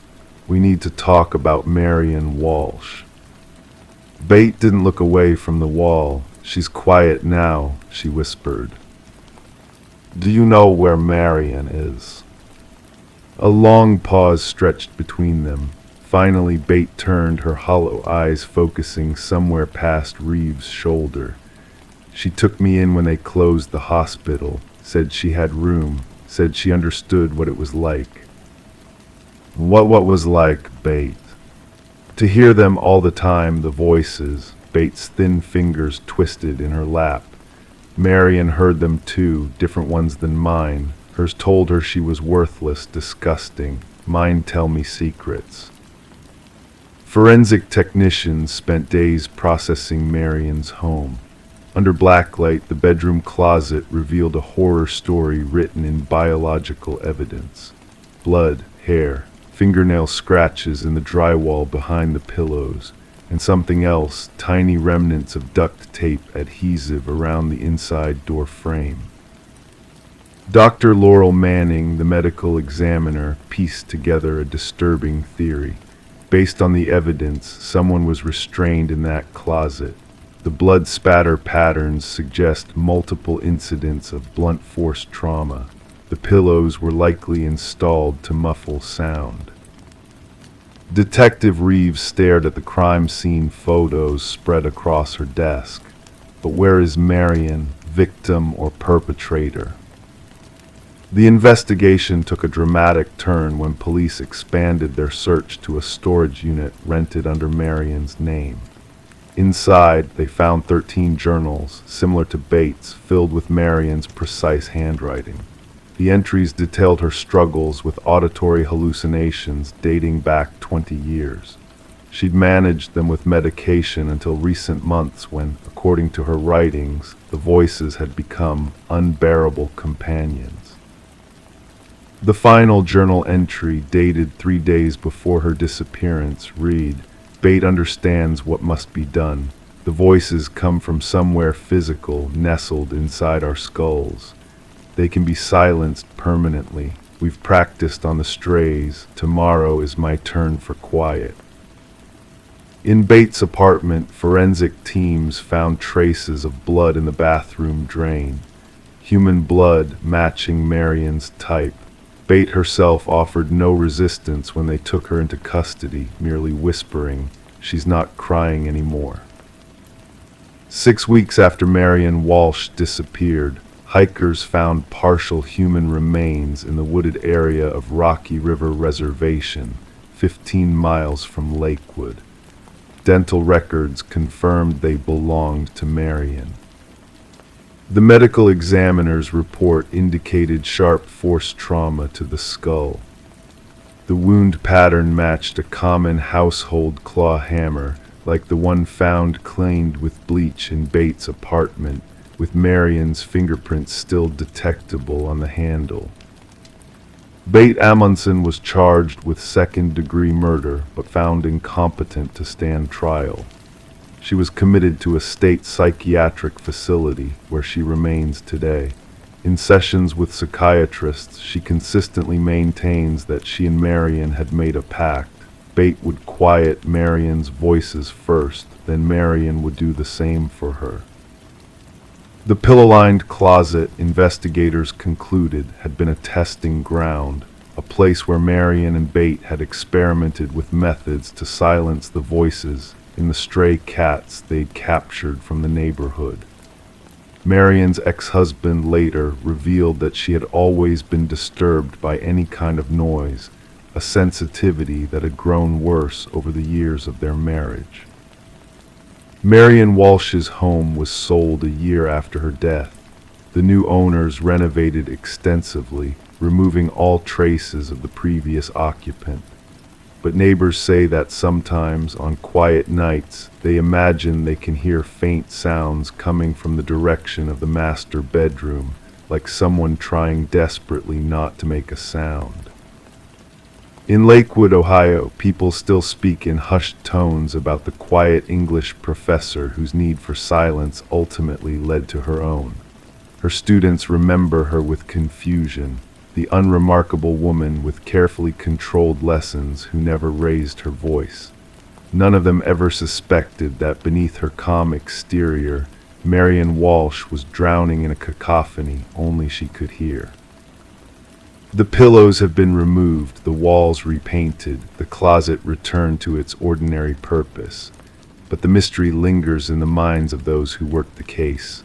What happened in those final moments between Marion and Bate? Which one of them truly wielded the hammer, and was the writing on the wall no more crying, a promise, a threat, or a terrible comfort? Some questions, like some voices, can never truly be silenced. Crime 7, every time the car reversed, the tires passed over it, barely noticeable unless you were looking. Underneath the metal panel was a staircase leading to a narrow hallway carved from concrete. On the walls, photos of strangers taped in rows. One of the faces had been crossed out with nail polish. In the quiet suburb of Mapleton, Connecticut, Benjamin Walsh had lived for 17 years. His neighbors described him as reserved but polite, the kind of man who shoveled his elderly neighbor's driveway after heavy snowfall, but rarely accepted invitations to backyard barbecues. He worked from home as a data analyst, his gray sedan leaving the driveway only for grocery runs and occasional weekend trips that no one questioned. At 43, Benjamin had the unremarkable appearance of someone you might pass in a shopping mall without a second glance. Average height, thinning brown hair always neatly combed, wire-rimmed glasses that he adjusted when conversations made him uncomfortable. He had moved to Mapleton after a divorce, though he rarely mentioned his ex-wife. The neighbors had never seen her visit, and over time, they stopped asking about his personal life. Sarah Nielsen, who lived across the street, often noticed Benjamin's precise routines. His garbage cans were placed at the curb every Wednesday at exactly 8:15 p.m. The lights in his home office would turn off at 10:00 p.m., followed by his bedroom light at 10:30. His lawn was maintained with geometric precision. There was something comforting about his predictability, Sarah would later tell investigators. On Thursday, April 9, 2023, Benjamin's routine changed. His garage door opened at 3:17 a.m., an anomaly that caught the attention of Martin Delaney, an insomniac 2 doors down who happened to be walking his aging beagle. Martin watched as Benjamin loaded 3 large, heavy-looking trash bags into his trunk. When Benjamin noticed Martin, he waved casually, explaining that he was cleaning out his basement and had decided to get an early start.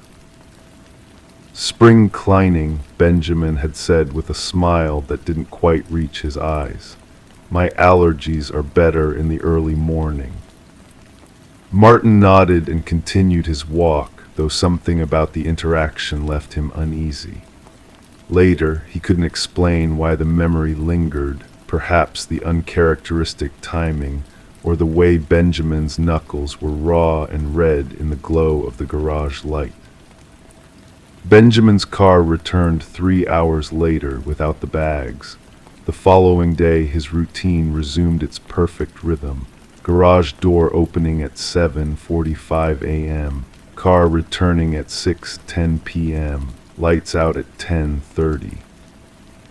2 weeks passed before Cassandra Moore was reported missing from her apartment in New Haven, 20 miles from Mapleton. At 32, Cassandra worked as an administrative assistant at Yale University. Her coworkers became concerned when she failed to show up for 3 consecutive days, something entirely out of character for the reliable, organized young woman. No calls, no emails, no response to increasingly worried text messages. Detective Alina Reeves was assigned to the case. With 23 years on the force, Alina approached each missing person's case with the same methodical attention. She collected Cassandra's phone records, interviewed colleagues and friends, and pieced together the last known movements of the missing woman. Cassandra had last been seen leaving a coffee shop near campus. Security footage showed her walking toward her car in the parking garage, checking her phone, then pausing to speak with someone off camera. She seemed relaxed, smiling even, suggesting she knew the person. Then she and the unknown individual walked out of frame. Her car remained in the garage for 3 days before campus security placed a citation on the windshield. When Alina reviewed Cassandra's text messages, she discovered an exchange with an unknown number. The conversation spanned several weeks, friendly at first, then increasingly familiar. The unknown texter had suggested meeting at the coffee shop. The number, when traced, led to a prepaid phone purchased with cash at a convenience store in Hartford. The investigation might have stalled there but for Cassandra's sister, Julia, who insisted on reviewing her laptop. Among Cassandra's files was a spreadsheet tracking her online dating interactions. The document was meticulous, with names, contact information, and brief notes about each person. One entry stood out: Ben W., data analyst, divorced, quiet but interesting, coffee on Tuesday. Alina ran a search for Ben W., data analyst, in the greater New Haven area. Among the results was Benjamin Walsh from Mapleton. His driver's license photo showed an unremarkable man with thinning hair and wire-rimmed glasses. When questioned, Benjamin confirmed meeting Cassandra once for coffee, but claimed they hadn't clicked romantically. He said they parted amicably and he hadn't contacted her again. His demeanor was calm, his answers direct. Nothing in his manner raised immediate suspicion. Alina noted that his home was immaculate, organized with the same precision neighbors had described. Still, something about the case kept her awake at night. It was Martin Delaney's statement about the trash bags that prompted Alina to request a search warrant for Benjamin's property. The judge was reluctant at first. The evidence was circumstantial at best. But when forensics found traces of blood in the trunk of Benjamin's car, despite meticulous cleaning, the warrant was granted. On a rainy Tuesday morning, the search team arrived at Benjamin's home. He stood silently on the front lawn as officers combed through his belongings. His face remained impassive, even as they entered the garage, their boots leaving muddy prints on the concrete floor he had swept just hours earlier. It was Officer Rodriguez who noticed it first, a slight indentation in the garage floor just beneath where the car's rear tires would rest.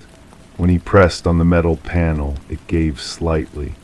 Using a crowbar, they lifted what turned out to be a carefully disguised trapdoor. Beneath it, a staircase descended into darkness. As flashlights illuminated the space below, the officers fell silent. A narrow hallway stretched before them, carved from concrete and lined with photographs. Dozens of women's faces looked back at them, most unfamiliar. One face, third from the end, had been crossed out with red nail polish. It was Cassandra Moore. At the end of the hallway was a small room containing only a metal chair bolted to the floor, a camera on a tripod, and a collection of women's driver's licenses stored in plastic sleeves. In a filing cabinet, they found detailed journals, dates, locations, routines. Cassandra's name appeared in the most recent entry, alongside observations about her morning coffee order, her habit of twirling her hair when deep in thought, and the route she took from the parking garage to her office. Benjamin Walsh was arrested immediately. He offered no resistance, no explanation. As officers led him to the police car, Sarah Nielsen watched from her window across the street, trying to reconcile the image of her predictable neighbor with what the officers had discovered. When forensic teams excavated the wooded area where Benjamin's GPS showed he had driven the night Martin saw him with the trash bags, they found Cassandra's body. The medical examiner would later determine she had died from a combination of dehydration and exposure, having been kept alive in the underground room for several days before her death. As investigators dug deeper into Benjamin's past, they discovered a pattern of movement across 5 states over 15 years. In each location, women had gone missing, their cases unsolved, their bodies never found. The photographs on the wall told a story that Benjamin himself refused to share.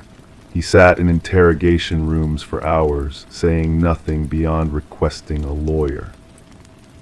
Perhaps most disturbing was what investigators found in Benjamin's home office, a collection of ordinary-looking journals dating back 20 years. The entries detailed not just his victims, but everyday observations. Between notes about a woman he had followed for weeks were mundane entries about grocery shopping and home maintenance. The horror and the ordinary existed side by side in his mind, neither seeming to disturb the other. To this day, Benjamin Walsh has never explained why he crossed out Cassandra's photograph when the others remained unmarked, nor has he revealed the locations of the other women whose families still wait for answers. He sits in a maximum security prison, maintaining his silence, while investigators continue to match the faces on his wall to missing persons reports across the country. In Mapleton, Benjamin's house remains empty, the for sale sign swaying in the breeze. The new owners of the property will never know about the trapdoor. It was removed, the space beneath filled with concrete.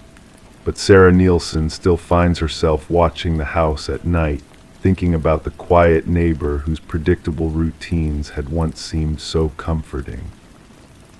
And somewhere in 5 different states, families of missing women wonder if their loved ones' faces hung on that concrete wall, waiting to be crossed out with red nail polish. Crime ate heavy and stiff, they didn't move with the breeze. Inside the fabric, thin copper wires had been stitched by hand. They led to a small device hidden in the curtain rod, still blinking. When powered off, the last file stored inside was a voice memo. A man repeating the same phrase, "She knows, she knows, she knows." Alina Matthijs was a creature of habit. Every morning at precisely 6:15, she would wake without an alarm, meditate for 12 minutes, and prepare her coffee, dark roast with a splash of almond milk, never sugar. The neighbors in the quiet Oak Ridge subdivision of Burlington, Vermont knew they could set their watches by the soft yellow glow that would appear in her kitchen window. For 17 years, since moving in after her divorce, Alina had maintained this rhythm with almost mechanical precision. At 47, she had built a modest but respected life as a librarian at the Burlington Public Library, specializing in local history and archives. She spoke softly but confidently, with a slight smile that never quite reached her eyes. Those who knew her described her as pleasant, thoughtful, and intensely private. Few had ever been invited into her meticulously organized home, with its faded floral wallpaper and carefully arranged furniture that hadn't been updated since the 1990s.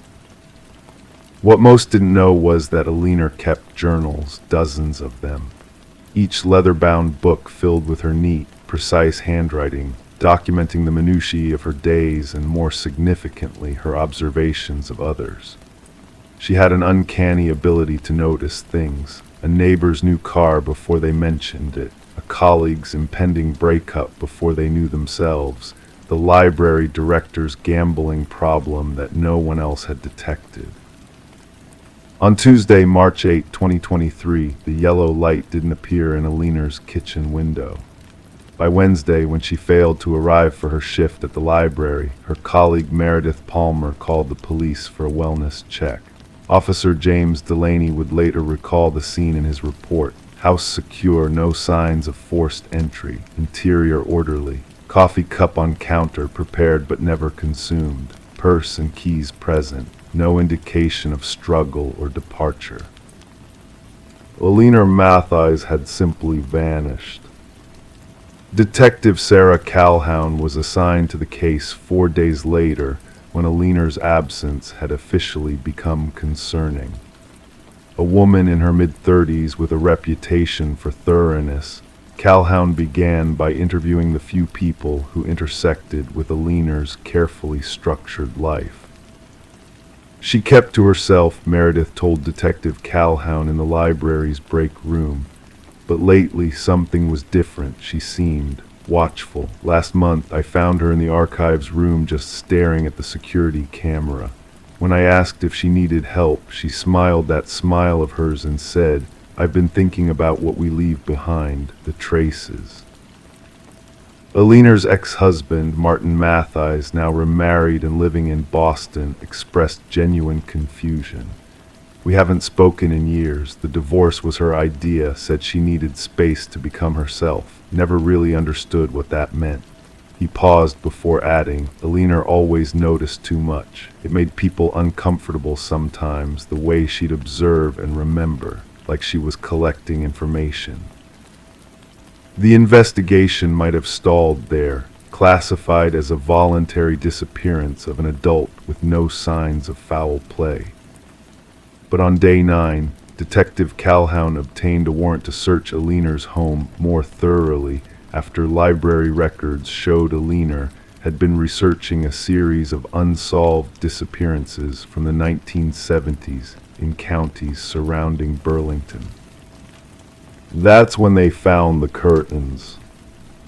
The techs noticed it first, Calhoun would later explain. The curtains in her home office were lined with something that made them hang oddly. When we examined them, we discovered copper wiring sewn into the hems, connected to a small recording device hidden in the curtain rod. It was still operational, running on battery power. The device contained months of audio recordings, capturing conversations both inside and outside Alina's home. Most were mundane: birds chirping, occasional traffic, the mailman delivering packages. But scattered throughout were recordings of hushed phone conversations from the house next door, belonging to Dr. Robert Chambers, a respected neurologist at Burlington Medical Center. Dr. Chambers, a widower in his 50s who had moved to the neighborhood 3 years prior, expressed shock when confronted with this information. "I barely knew Ms. Mathies," he insisted. "We exchanged pleasantries occasionally, nothing more. Why would she record my conversations?" The answer lay in Alina's journals. In entries dating back 18 months, she had documented increasingly suspicious behaviors observed through her kitchen window, which faced Dr. Chambers' home. late-night visitors, unusual packages, strange chemical smells, and most disturbing, a pattern of young women visiting and appearing disoriented when they left. "I believe he's drugging them," she had written in one entry. "Patient consultations don't explain the pattern. Something isn't right about Robert Chambers. No one else sees it. No one else is watching." The final journal entry, dated March 7, the night before Alina disappeared, was brief but chilling. "He saw me today. Our eyes met through the window as he was helping a young woman into his car. She could barely stand. He knows that I know. I've collected enough evidence now.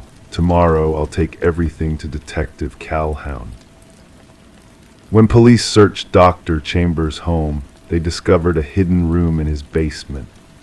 Inside were medical equipment, various pharmaceutical compounds, and a collection of personal items: hair brushes, earrings, a lipstick tube, small trophies that belonged to 8 different women who had reported memory loss and disorientation after appointments with him over the past 3 years. But of Alina Mathies they found no trace. Dr. Chambers was arrested on multiple charges related to drugging his patients, but maintained his innocence regarding Alina's disappearance. "Yes, I knew she was watching me," he admitted during interrogation. "And yes, I was experimenting with memory-altering compounds on select patients, but I never harmed Alina Mathies. The night she disappeared, I was performing surgery at Burlington Medical. 20 witnesses can confirm this." Hospital records corroborated his alibi. Security footage showed him entering the hospital at 7 p.m. on March 7 and not leaving until 9 a.m. on March 8. During this time, Alina Mathies had vanished without a trace. The investigation took another unexpected turn when forensic analysis of Alina's computer revealed she had been in contact with someone using encrypted messaging. Someone who claimed to have information about Dr. Chambers' activities dating back decades to previous cities where he had practiced. The messages stopped abruptly on March 5 with a final exchange. "Unknown, he has powerful friends. They protect him. They always have. Alina, I have evidence now, real evidence. Unknown, be careful, they're watching too." 3 weeks after Alina's disappearance, Detective Calhoun received an unmarked package at the police station containing a USB drive. On it was a single audio file, a recording from Alina's device that hadn't been recovered initially. The quality was poor, but distinguishable. Alina's voice: "I know what you've done all these years." A different male voice, not Dr. Chambers, "and yet you kept quiet until now. Why, Alina? I needed to be certain. I needed proof." Male voice: "The good doctor has powerful friends, Ms. Mathies, friends who prefer certain matters remain private." Alina: "Is that why you're here, to threaten me?" Male voice: "To offer you a choice." The recording ended there. Forensic analysis determined the male voice belonged to William Brennan, a lawyer representing the hospital board. When questioned, Brennan acknowledged meeting with Alina, but claimed she was alive and well when he left. She was considering the settlement we offered in exchange for her discretion regarding certain administrative irregularities she had discovered. A year has passed since Alina Mathies disappeared. Dr. Chambers is serving a 15-year sentence for his crimes against his patients, though he maintains his innocence in Alina's case. William Brennan continues to practice law, the investigation finding insufficient evidence to charge him with any crime. The yellow light no longer appears in the kitchen window of Alina's house, which remains unsold, a silent monument to the woman who watched and documented and noticed too much. Her journals are now evidence in an ongoing investigation, their pages revealing a mind that cataloged the darkness hiding behind normal facades. Sometimes residents of Oak Ridge subdivision report seeing a light moving through Alina's house at night, though police investigations find no one inside. Others claim to hear the soft click of typewriter keys, though no typewriter was ever found among her possessions. The curtains with their sewn-in wires have been removed as evidence, but occasionally, late at night, electronics in the neighboring houses experience unexplained interference, brief static on the radio, televisions turning on by themselves, phones recording fragments of silence. As if someone is still listening, still gathering evidence, still watching. The case of Alina Matthijs remains officially classified as an unsolved disappearance. Crime 9, the property was only zoned for one burial and the headstone was clearly marked. But ground-penetrating radar told a different story. 7 distinct depressions, all evenly spaced, each with something buried 3 feet down. The first grave they dug held only a single item, a phone, still buzzing with missed calls. Alina Winters had lived in Ashford, Massachusetts for all of her 68 years. She was known in the small town of 4,200 as a quiet woman who kept to herself after her husband Theo passed away in 2018. Their modest Cape Cod-style home sat on a 2-acre property at the edge of town, partially hidden by old oak trees and an overgrown hedge that hadn't been properly maintained since Theo's death. The neighbors rarely saw Alina after the funeral.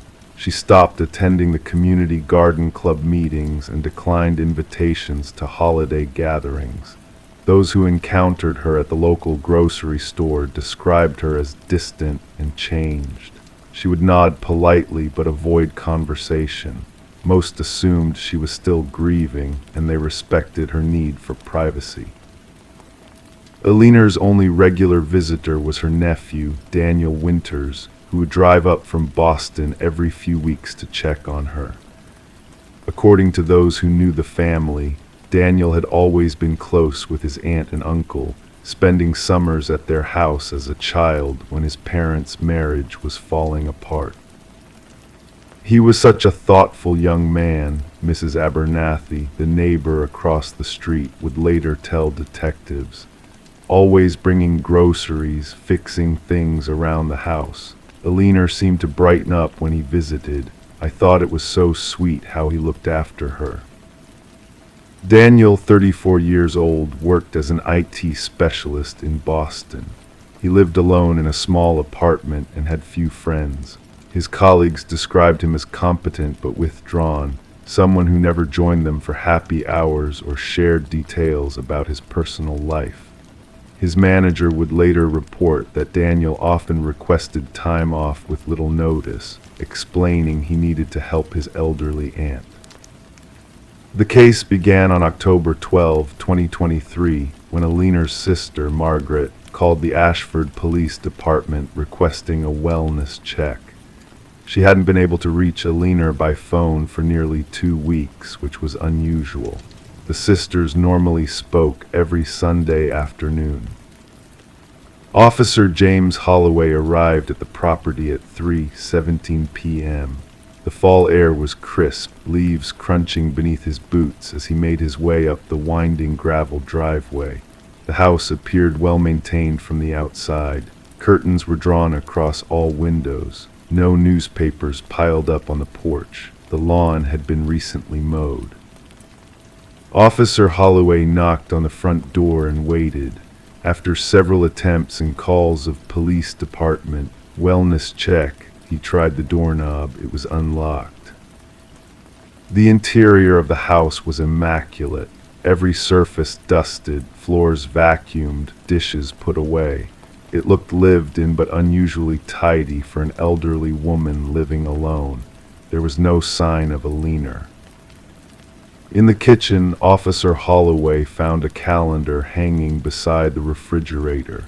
The last entry was marked Daniel visiting on September 28th. That was 15 days earlier.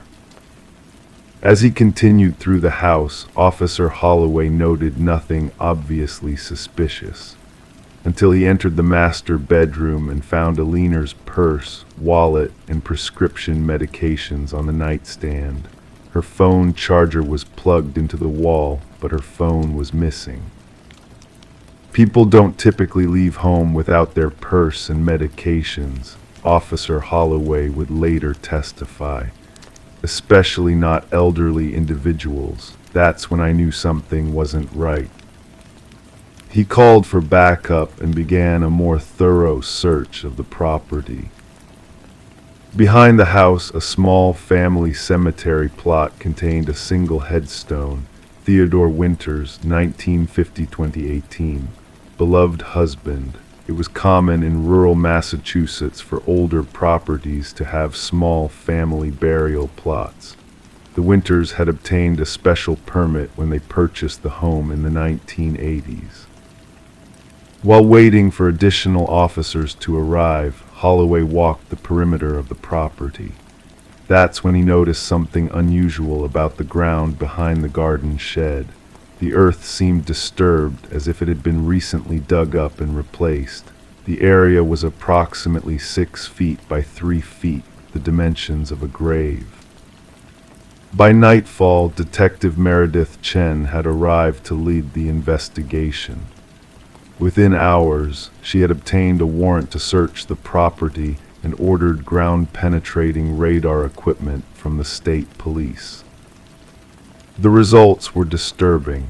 7 distinct anomalies appeared on the radar, each approximately 3 feet deep, arranged in a neat row behind the garden shed.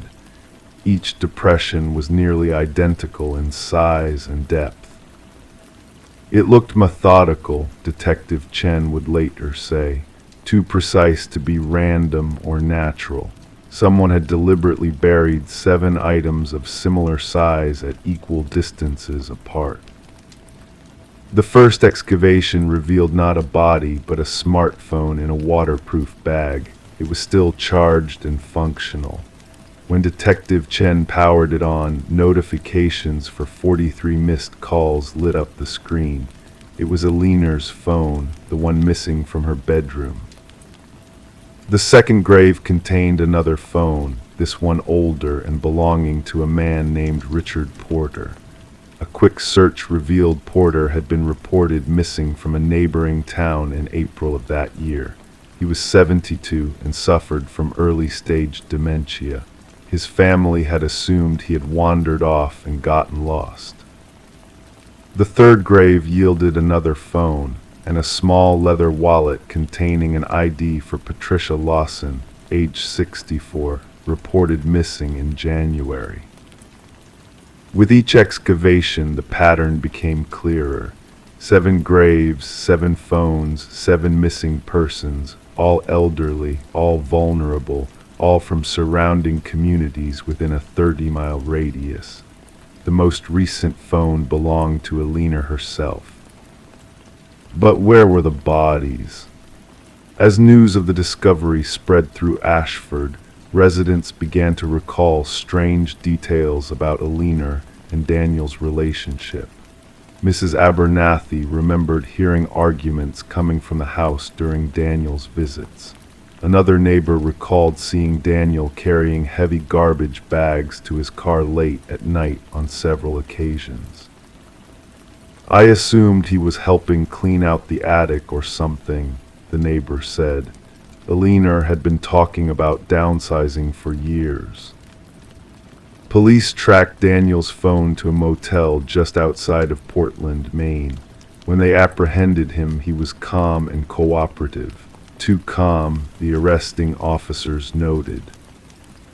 In his motel room, they found a notebook filled with names, dates, and locations. The 7 names matched the owners of the phones discovered in Alina's backyard, but there were 15 additional names as well, with dates stretching back 3 years. Alina's name was on the list, dated September 29, 2023, the day after his last visit marked on her calendar. During questioning, Daniel remained silent for hours before finally asking a single question. "Have you found my aunt yet?" Detective Chen replied truthfully, "No, we haven't. We've only found her phone." Daniel smiled slightly. "Then you never will." A search of Daniel's apartment in Boston revealed a hidden compartment in his closet containing jewelry, watches, and personal items belonging to each of the 7 individuals whose phones were buried on Aliner's property. Financial records showed small but regular withdrawals from their accounts after their disappearances, never enough to trigger fraud alerts, but accumulating to significant amounts over time. The most disturbing discovery came when forensic technicians analyzed Daniel's computer. His browser history revealed extensive research on human decomposition, methods of disposal, and techniques for accessing financial accounts belonging to deceased individuals. He had visited numerous forums discussing perfect crimes and had downloaded several academic papers on dissolving organic matter using chemicals. In his bathroom, traces of lye and other corrosive chemicals were found in the drains. Yet despite extensive searches, no human remains were ever discovered. Not on Aliner's property, not in Daniel's apartment, not anywhere investigators looked. As the investigation continued, the truth about Aliner and Daniel's relationship emerged through interviews with distant family members. Daniel's childhood visits to his aunt and uncle weren't as idyllic as neighbors believed. Theodore had been strict to the point of abusive, and Aliner had enabled her husband's behavior. Daniel had been sent to them not during his parents' divorce, but as punishment when he exhibited troubling behavior as a child. He talked about revenge sometimes, Daniel's mother admitted during questioning, about making them pay someday, but I never imagined he would actually do anything. 6 months after his arrest, Daniel Winters was charged with 7 counts of murder, despite the absence of bodies. The prosecution built their case on the overwhelming circumstantial evidence, the buried phones, the financial fraud, the detailed research on his computer. Daniel maintained his silence throughout the trial, speaking only once during proceedings. When asked directly about Aliner's whereabouts, he replied, "She's exactly where she deserves to be." The jury deliberated for just 4 hours before returning with a guilty verdict on all counts. To this day, the bodies of Aliner Winters and the 6 other victims have never been found. The chemical purchases in Daniel's research suggest a method of disposal that left no recoverable remains. Occasionally, residents of Ashford report seeing an elderly woman walking near the edge of the property at dusk, but investigators have dismissed these sightings as the product of a community still processing its collective trauma. The house remains empty, the property untouched. The only evidence that anything happened there are 7 small depressions in the earth behind the garden shed, gradually filling in with time and weather, and a single, legally permitted headstone bearing Theodore Winters' name. Some nights, if you drive slowly past the property, you might hear the faint sound of a phone ringing from somewhere deep underground. At least that's what the locals say, but no one stops to listen. No one wants to hear who might answer. Story 10, the town kept silent about the mysterious house on the outskirts of the woods. It stood solitary, its windows dark, its porch worn with age. No one laid claim to it. No one could recall its builder.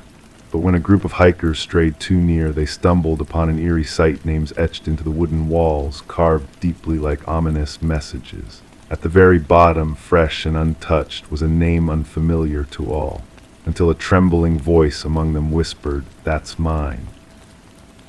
In the dead of night, a call came through to dispatch, logged as a routine trespassing incident. The caller was Mason Wright, the head hiker who had found his name engraved on the abandoned house. The responding officers anticipated mere mischief, perhaps a prank among friends, but what they unearthed defied all logic. Detective Sarah Keller arrived as twilight engulfed the forest. Her flashlight pierced the shadows, revealing the weathered front of the house. The names 27 in total stretched vertically down the eastern wall. Some had faded with time, blending into the gray wood. Others remained sharp, as if freshly carved. And at the base, Mason Wright, the cut still smelling faintly of sawdust. "I've never set foot here before," Mason protested, his breath forming mist in the chilly air. "I can't fathom how anyone would know my name." The investigation kicked off with background checks on each name inscribed. The findings sent shivers down the spines of the detective team.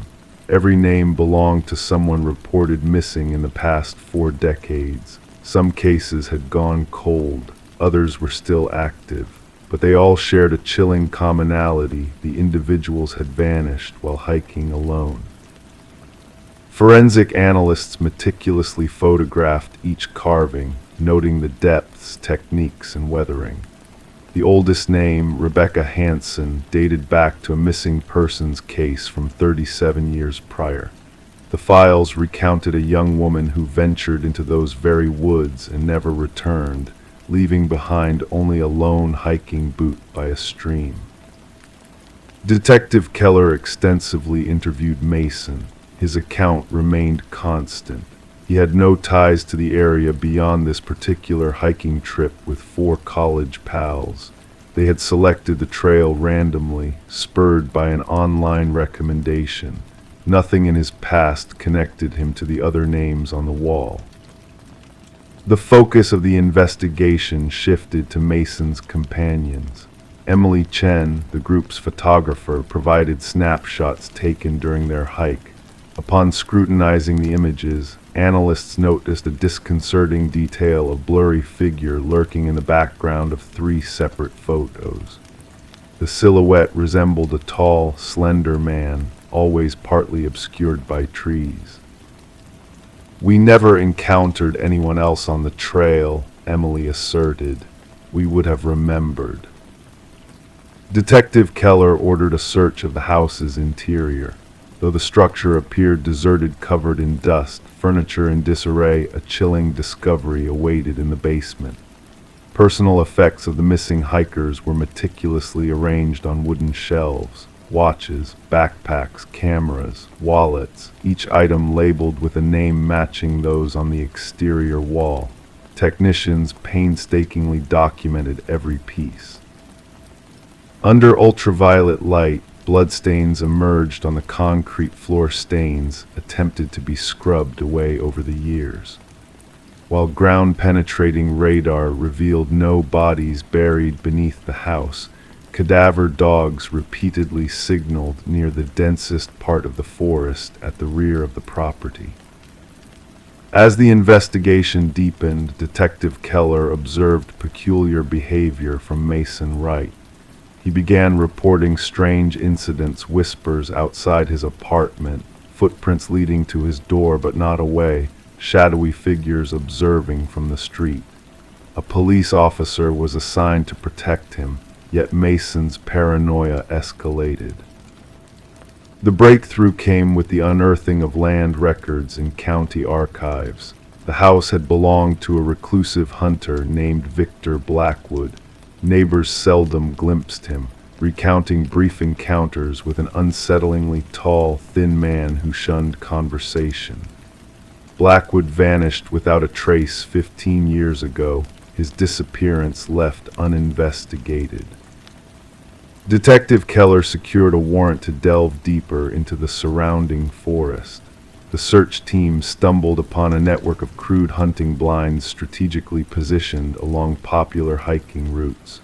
Within one blind, they discovered a journal brimming with meticulous observations, details of hikers, their paths, gear, and habits. The handwriting matched samples from Victor Blackwood's scant documents. The journal entries grew increasingly disturbing over time, transitioning from hunting animals to hunting humans, their routines, weaknesses, and techniques for their collection. The final pages intricately chronicled the stalking of each victim on the wall, complete with elaborate selection methods. A manhunt for Blackwood spanned multiple jurisdictions. Helicopters equipped with thermal imaging combed the forest. Tactical units meticulously scoured every crevice and cavern, yet the suspect remained elusive. Mason Wright ceased answering calls. Officers dispatched to his apartment found it vacant, the door unlocked. On his bedroom wall, a fresh carving read, "The hunter becomes the hunted." The search for Mason persisted fruitlessly for weeks. Then, during a secondary sweep of Blackwood's house, forensic technicians made a ghastly find. Concealed behind a false wall in the basement was a small workshop stocked with woodworking tools, jars of preservatives, and a freshly carved wooden piece bearing a new name not yet affixed to the exterior wall. Detective Keller recognized the name instantly. It belonged to the head forensic technician who had processed the house during the initial investigation. The technician had called in sick that morning and was unreachable by phone. Authorities established a vigilant perimeter around the house. Cameras monitored every approach. Motion sensors alerted to intrusions. The trap was set. 3 nights later, sensors triggered an alarm. Security footage captured a figure emerging from the forest, impossibly tall and slender, moving with uncanny grace. As tactical teams closed in, the cameras briefly lost connection. When the feed resumed, the figure had vanished. To this day, the house remains under constant surveillance. Mason Wright and the forensic technician were never located. The investigation persists, with additional resources allocated as similar disappearances are reported in other wooded areas. The names on the wall have become the stuff of legend among law enforcement. Some officers refuse to utter them aloud, others steer clear of the case entirely. And local hikers now skirt around the house, fearful that merely speaking of it might result in their names being added to that dreaded list, the names no one dares to mention. Story 11. The aged envelope, its corners tinged with yellow, bore a fresh stamp, as if it had just begun its journey. Delicately, the detective unfolded it. Inside lay a single sheet of paper, bearing a message typed in a rush, its letters uneven and hurried. "I am sorry for what I did." The paper felt damp to the touch, a faint scent of iron lingering in the air. Only upon closer inspection did she notice a reddish smear along the bottom edge, a stark contrast to the white sheet. It wasn't ink staining the paper. Detective Sarah Morgan, with gloved hands, carefully placed the letter in an evidence bag, her movements precise and practiced. The forensics team's findings confirmed her suspicions. The reddish stain was human blood, a match to DNA from an unsolved homicide case that had plagued the department for years. The victim, a young journalist named Rebecca Warren, had been discovered in her apartment, life ended by multiple stab wounds. Her laptop missing, her notes scattered, hinting that her demise might be linked to an unfinished story. Despite tireless efforts, the case had grown cold, the truth eluding them. And now this letter had materialized at the precinct, addressed simply to the homicide division. Few fingerprints marked the paper and envelope, only faint smudges hinting at gloved hands. The postmark, however, provided a rare light after months of stagnation. Gathering her team in the dimly lit briefing room, Detective Morgan pinned the image of the letter at the heart of the board, adorned with grim reminders of past failures. "This changes everything," she announced to the somber room. "Our perpetrator shows signs of remorse." Detective James Chen, her longtime partner in the investigation, scrutinized the letter thoughtfully. "Or perhaps they wish us to believe so," he countered. The blood could be a ruse, a twisted game to mock us. Tracing the unique typewriter impressions to a model long out of production, the forensics team embarked on a hunt, reaching out to antique aficionados far and wide. As the investigation gained traction, they delved into Rebecca's life, unearthing her relentless pursuit of truth and justice. Her latest venture had delved into a wealthy family entwined in local politics, embroiled in disputes following the patriarch's passing. Interviews with her boyfriend, Michael Barnes, unveiled subtle shifts in his demeanor since the letter's arrival: anxiety, trembling hands, and a revelation that Rebecca had feared being followed. Amidst their inquiries, a second letter materialized, bearing the same typewritten script and chilling bloodstains. This time the message delved deeper. She possessed knowledge about the family, about the inheritance, about the patriarch's demise. My intentions never reached such dire ends. An exploration of the deceased patriarch's mansion led them to his son Richard, whose antique collection included vintage typewriters. Richard's responses felt rehearsed, his demeanor unnervingly composed. Breakthrough arrived when microscopic fibers on the envelopes matched stationery owned solely by the family's youngest, Eleanor. A hidden chamber in Richard's abode unveiled a trove of incriminating evidence: newspaper clippings, surveillance materials, and a vintage typewriter identical to the one used in the sinister letters. Blood analysis confirmed it belonged to Rebecca. Unexpectedly, a link emerged between Richard and Michael through financial transactions preceding Rebecca's demise. Confronted, Michael's facade crumbled. Rebecca discovered Richard's treachery, his scheme to hasten his father's inheritance through poison, he confessed. I informed Richard of her findings, only intending to intimidate her. I never fathomed he would resort to murder. Eleanor surfaced with a crucial recording, capturing Richard and Michael plotting Rebecca's silence. Richard's voice rang out clear: she must be silenced permanently. Attempting to flee, Richard was apprehended, with the prosecution building a case around the damning letters, the typewriter, financial trails, and Eleanor's recording.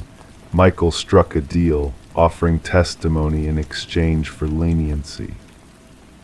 At trial, Richard vehemently denied guilt, accusing Michael of framing him. But the evidence spoke louder than words. The jury swiftly delivered a guilty verdict, sealing Richard's fate. As he was escorted away, Detective Morgan approached Rebecca's grieving parents, offering solace in the form of justice served. The blood-stained letters found a resting place in evidence storage, a haunting reminder that even the most meticulously orchestrated crimes leave behind traces, and that remorse, whether genuine or feigned, can unravel the most cunning of murderers. Rebecca Warren's case stood as a testament in detective training, a lesson that breakthroughs can arise from humble sources: a vintage typewriter and the burden of guilt weighing heavily on a killer's soul.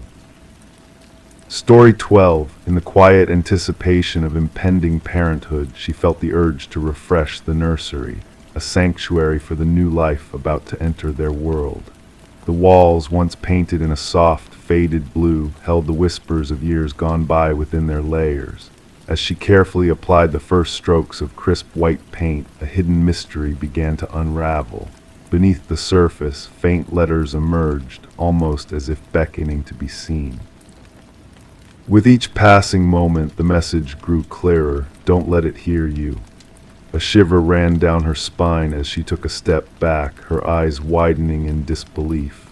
There, imprinted in the fresh paint, were tiny handprints too high for any child to have reached.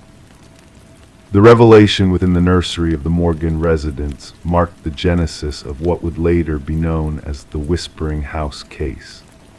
The young couple had acquired the Victorian-style home at a remarkably low price, unaware of the shadows that lurked within its walls. Detective Sarah Klein, her notebook poised for investigation, approached the residence, greeted by a pregnant woman clad in paint-splattered overalls. Fatigue lingered beneath the woman's eyes, telling a tale of sleepless nights and mounting unease. With trembling hands, she recounted the unsettling discovery of the message and the ghostly handprints on the wall. The narrative unfolded further as the woman shared that the previous occupants had vanished without a trace, leaving under the cloak of night with only essentials in tow. Detective Klein traversed the aged corridors of the historic home, the echoes of her footsteps mingling with the whispers of the past. In the nursery, she scrutinized the cryptic message and the childlike handprints left in haste. The unsettling air hung heavy around her, urging her to delve deeper into the mysteries veiled by time. Back at the precinct, Detective Klein delved into the property's records, unearthing a troubling pattern of transient ownership and haunting tales. Child welfare reports painted a grim picture, with whispers of unseen entities and spectral presences haunting the youngest occupants of the house. A deeper dive into the historical annals unveiled the enigmatic figure of Alina Blackwood, a widow who once ran an orphanage within the very walls of the residence. The detective's inquiry led to a chilling revelation that 5 children under Alina's care had inexplicably vanished, leaving behind a legacy of unanswered questions. As the investigation unfolded, a sinister truth began to take shape, linking the eerie messages on the walls to a dark chapter in the house's past. The specter of Alina's twisted experiments loomed large, her quest for eternal life entwined with the tragic fates of the orphaned children. With unwavering determination, Detective Klein pursued the truth, unearthing a macabre secret hidden beneath the basement floor. The discovery of 5 small sets of remains, encircled by the echoes of a bygone tragedy, sent a shiver through all who bore witness to the grim reality. The luminol's eerie glow illuminated the nursery walls, revealing a haunting tapestry of handprints etched by lost souls yearning to break free from their spectral prison. As the case drew to a close, the victims found solace in a long overdue burial, their names etched in history as innocent lives lost to a malevolent force. The house, tainted by the echoes of past horrors, stood silent and forsaken, a testament to the darkness that once dwelled within its walls. Detective Klein's final report bore witness to the unexplainable, the lingering presence that defied all attempts at closure. The nursery walls, once witnesses to unspeakable tragedy, crumbled away in silence, a solemn requiem for the souls that had once sought refuge within its confines. The house, now condemned and forgotten, stood as a testament to the enduring mysteries of the human spirit, its whispers echoing through the annals of time, a chilling reminder that some secrets are destined to remain buried in the shadows. Story 13. It started with a pocket dial, a glitch in the vast expanse of digital communication. Just static and muffled sounds at first, easily dismissed by the operator on duty. But then a voice broke through the interference, a woman's voice whispering urgently into the void. "He's here." And then silence descended like a heavy curtain, shrouding the mystery in darkness. The number linked to an empty house, a relic frozen in time, abandoned and forgotten by the world. No signs of forced entry, no disturbances in the stillness that pervaded the air. Yet in the forgotten kitchen, amidst the layers of dust and neglect, there sat a phone, innocuous yet pulsating with an eerie glow. The call had been made mere minutes ago, a ghostly echo of the past reaching out to the present. Detective Morgan Reed found herself drawn into the enigma, her curiosity piqued by the haunting whisper that lingered in the air, desperate, terrified, and inexplicable. The abandoned property had once belonged to the Sullivan family, their tragic tale woven into the very fabric of the house. A devastating fire had torn through the west wing, forcing them to flee, leaving behind memories tainted by ash and sorrow.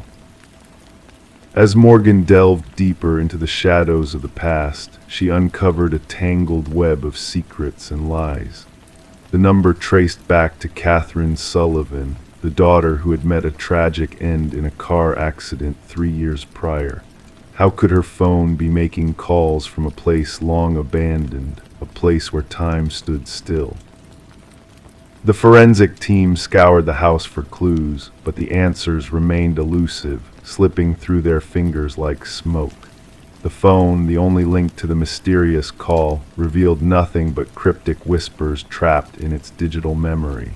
No fingerprints, no footprints, no tangible evidence to grasp onto in the shifting sands of the case. The recording, those 11 seconds of static and breath, became a siren call, drawing Morgan and her partner, Detective Walsh, into a labyrinth of the unknown. Voice analysis confirmed the impossible, that the whisper belonged to Catherine Sullivan, her voice echoing from beyond the grave with haunting precision. Interviews with those who had known Catherine only deepened the mystery. Her father, her mother, her boyfriend at the time of her death, all haunted by the specter of her voice, by the echoes of a past they thought buried. And then a breakthrough, a journal unearthed from the depths of Catherine's belongings, a chronicle of her descent into darkness. The pages spoke of love turned to control, of fear lurking in the shadows, of a chilling premonition that something sinister loomed on the horizon. Confronted with the damning evidence, Catherine's boyfriend, Mark Jennings, crumbled under the weight of his own deceit. The journal, the buried phone, the whispers of the past, they painted a portrait of a man consumed by obsession, by a darkness that had festered in the depths of his soul. The truth, when it finally emerged, was a revelation cloaked in tragedy. Catherine's death had not been a mere accident, a twist of fate on a lonely road. It had been a deliberate act, orchestrated by a man driven by twisted desires and a need to silence the truth. As the pieces of the puzzle fell into place, a chilling realization dawned. Mark's crimes extended far beyond Catherine. The shadows of his past stretched like tendrils, ensnaring other unsuspecting victims in a web of deceit and death. The final act played out in the quiet stillness of the abandoned house, where Mark sat in silent contemplation, his gaze fixed on a phone identical to Catherine's. The echoes of her voice, of her unspoken accusations, reverberated in the air, a ghostly testament to the horrors that had unfolded. In the end, justice prevailed, not through supernatural means, but through the unwavering pursuit of truth. Mark's conviction brought closure to a chapter stained with blood and betrayal, a chapter written in the whispers of a ghost long gone. And as the phone from the abandoned house sat in the evidence locker, a silent sentinel to the past, the echoes of Catherine's story lingered on a reminder that even in the depths of darkness, the voices of the silenced will always find a way to be heard. Story 14, The Enigmatic Manor. The new owners brushed it off as a mere peculiarity, the crackling of the old intercom late at night, a relic of the past, revamped but left in obscurity. Then on a solitary night, the husband, compelled by curiosity, pressed the button. A faint whisper sputtered through the speaker. "Why have you returned?" Startled, he recoiled, hands trembling. His wife, positioned behind him, murmured, "I never uttered those words." The Victorian manor stood amidst ancient oak trees, its aged facade contrasting with the modernized interior.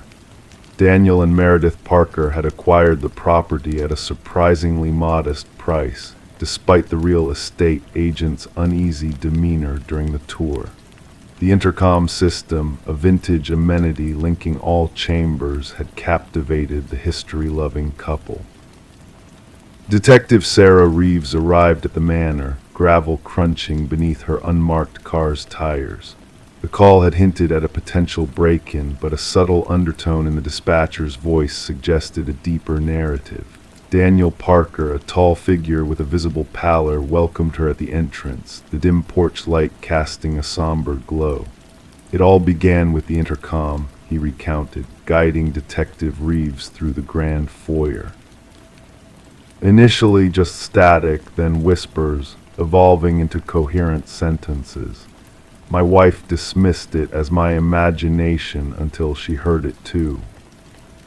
In the living room, Meredith sat rigid on an antique sofa, hands clasping a steaming mug left untouched. We stumbled upon something hidden behind the wall, she disclosed abruptly. Daniel intended to expand the kitchen pantry, and when he removed the drywall, her voice wavered.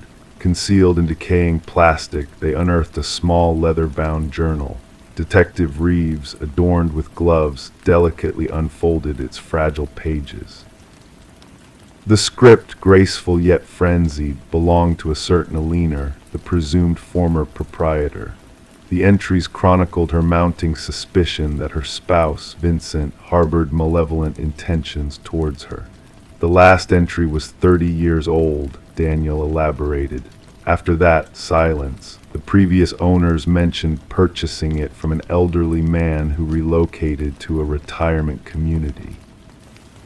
Further investigation confirmed that Vincent and Alina Blackwood had indeed resided in the house. Records indicated Vincent sold the property shortly after Alina purportedly departed. No divorce proceedings, no change of address, no financial transactions in Alina's name post the final journal entry date. Detective Reeves mobilized a team to meticulously scrutinize the premises.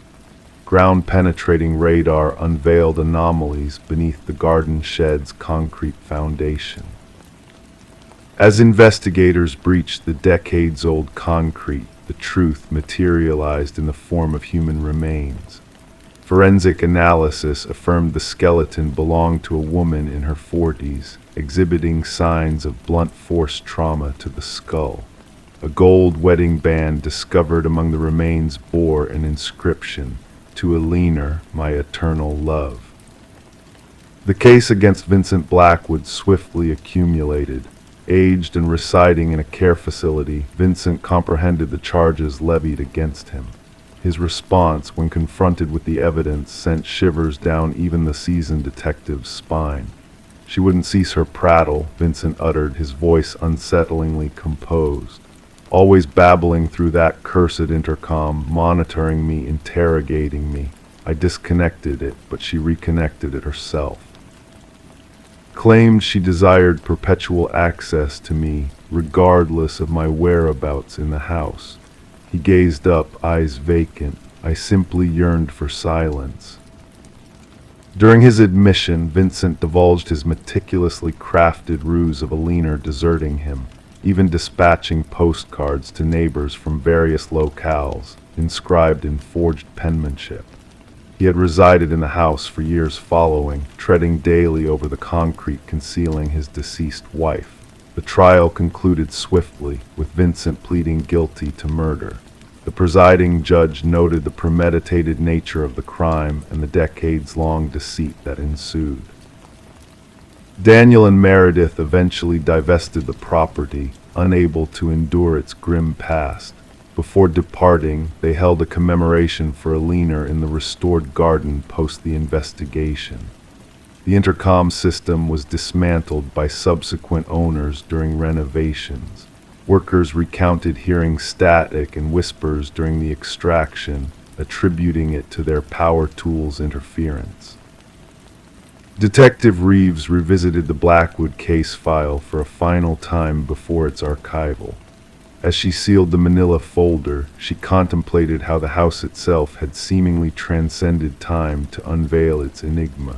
The judiciary had finally caught up with Vincent Blackwood, all thanks to Alina finding a means to make herself heard. Dubbed the house that responded, the case became a legend among local law enforcement. Occasionally, Detective Reeves would drive past the manor on her way home. She never halted but would decelerate, window slightly ajar, attuned to whispers carried by the wind. Story 15. She stood before the mirror, delicate fingers wiping away the veils of steam, revealing her own reflection. Yet in that familiar visage, a subtle discord lingered. Her features appeared unchanged, her attire consistent, but a disquiet whispered through the looking glass. A fleeting movement caught in the periphery of her vision, a presence unfelt but undeniable. As she turned from the mirror, her reflection defied expectation, unmoving, observing. This eerie encounter marked the beginning of Rebecca Thorne's enigmatic journey. What transpired next would bewilder investigators and cast a shadow over the tranquil community for years to come. In a modest abode nestled within a serene suburban enclave, Rebecca dwelled alone. Known to her acquaintances as meticulous and reticent, she maintained a solitary existence while maintaining amicable relations with her neighbors. Her occupation as a data analyst for a mid-sized firm dictated a life governed by routine and precision. There was nothing in her demeanor to suggest that she would emerge as the focal point of one of the most baffling criminal inquiries in recent memory. The initial disturbances seemed benign. Trifling items within her dwelling appeared subtly displaced, no possessions missing, only rearranged. A mug shifted to a different shelf, books repositioned, her toothbrush adrift on the wrong side of the sink. These peculiar incidents, initially disregarded as absent-minded lapses, manifested as consequences of prolonged hours immersed in the glow of fluorescent lights, poring over spreadsheets until the world blurred before her eyes. Detective Marion Shaw's involvement commenced when Rebecca, after enduring weeks of these disquieting occurrences, finally sought aid from the authorities. The preliminary evaluation yielded no tangible evidence of criminal activity, suggesting a matter best suited for mental health services rather than law enforcement. Shaw cataloged the complaint, consigning it to the ranks of non-urgent cases. No concrete evidence, Shaw later attested. No signs of forced entry, no missing items, only a woman grappling with a sense of unease in her own dwelling. The pivotal moment arrived with the incident involving the bathroom mirror. During her subsequent interaction with law enforcement, Rebecca recounted the episode vividly, the disconcerting sensation of her reflection moving autonomously, the eerie feeling of being surveilled even in solitude. This time she furnished proof, footage captured by a security camera she personally installed, trained upon her entryway. The video unveiled a revelation that sent shivers down the spines of even the most seasoned officers. The grainy imagery depicted Rebecca departing for work in the morning, followed 20 minutes later by an individual bearing an uncanny resemblance to her, employing a key to access her dwelling. Forensic analysts meticulously scrutinized the footage for traces of tampering or digital manipulation, all to no avail. The entity entering her abode mirrored Rebecca's movements, attire, even bearing her distinctive leather satchel. Yet, according to timestamps from her workplace's security system, Rebecca had already swiped into her office tower across town. We are confronted with a doppelganger scenario, Detective Shaw disclosed to her superior. An individual who has meticulously studied Ms. Thorne, capable of replicating her with unsettling precision.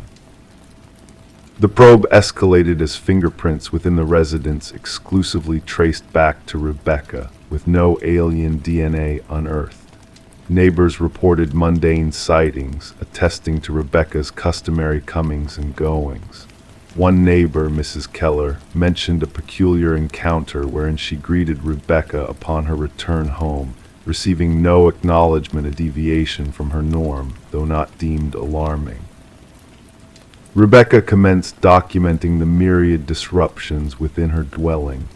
Minor alterations proliferated, vanishing provisions from her fridge, unauthorized searches on her computer, and most disconcerting of all, discovering self-portraits on her phone that she had no recollection of capturing. In some images, her countenance appeared subtly askew, the smile too wide, the gaze too intense. "I feel as though I am teetering on the brink of madness," she confided to Detective Shaw during their subsequent rendezvous. "Or perhaps someone is orchestrating a grand charade to drive me to the edge." The breakthrough materialized when a discernible pattern emerged from the surveillance footage.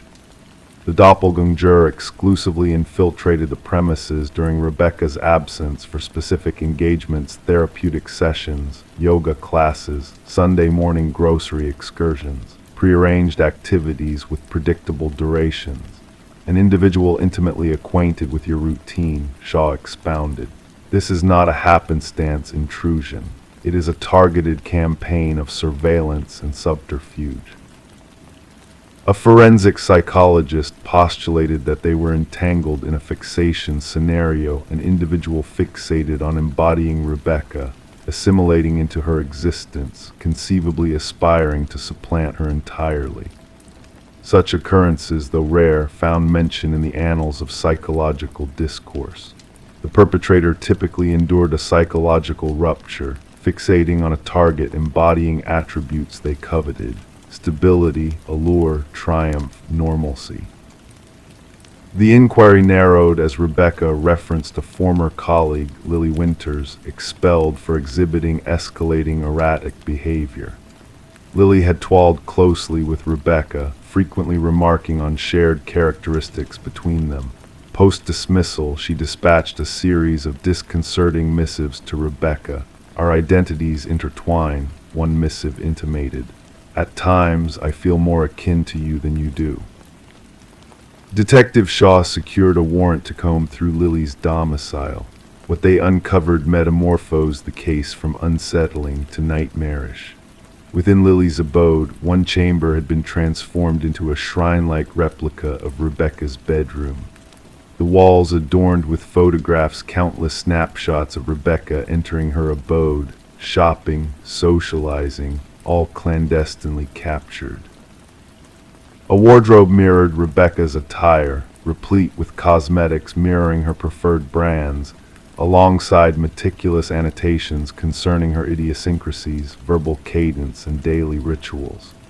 Yet the most damning evidence surfaced in the form of practice footage. Lily had recorded herself mimicking Rebecca's gait, gestures, expressions. The evolution was palpable: initial endeavors clumsy and conspicuous, later iterations nearly indistinguishable from the authentic Rebecca. "She yearned to assume my identity," Rebecca murmured upon beholding the evidence. "It was not mere imitation, it was annihilation." Forensic technicians unearthed sophisticated apparatus for forging duplicates of keys and replicating electronic access cards.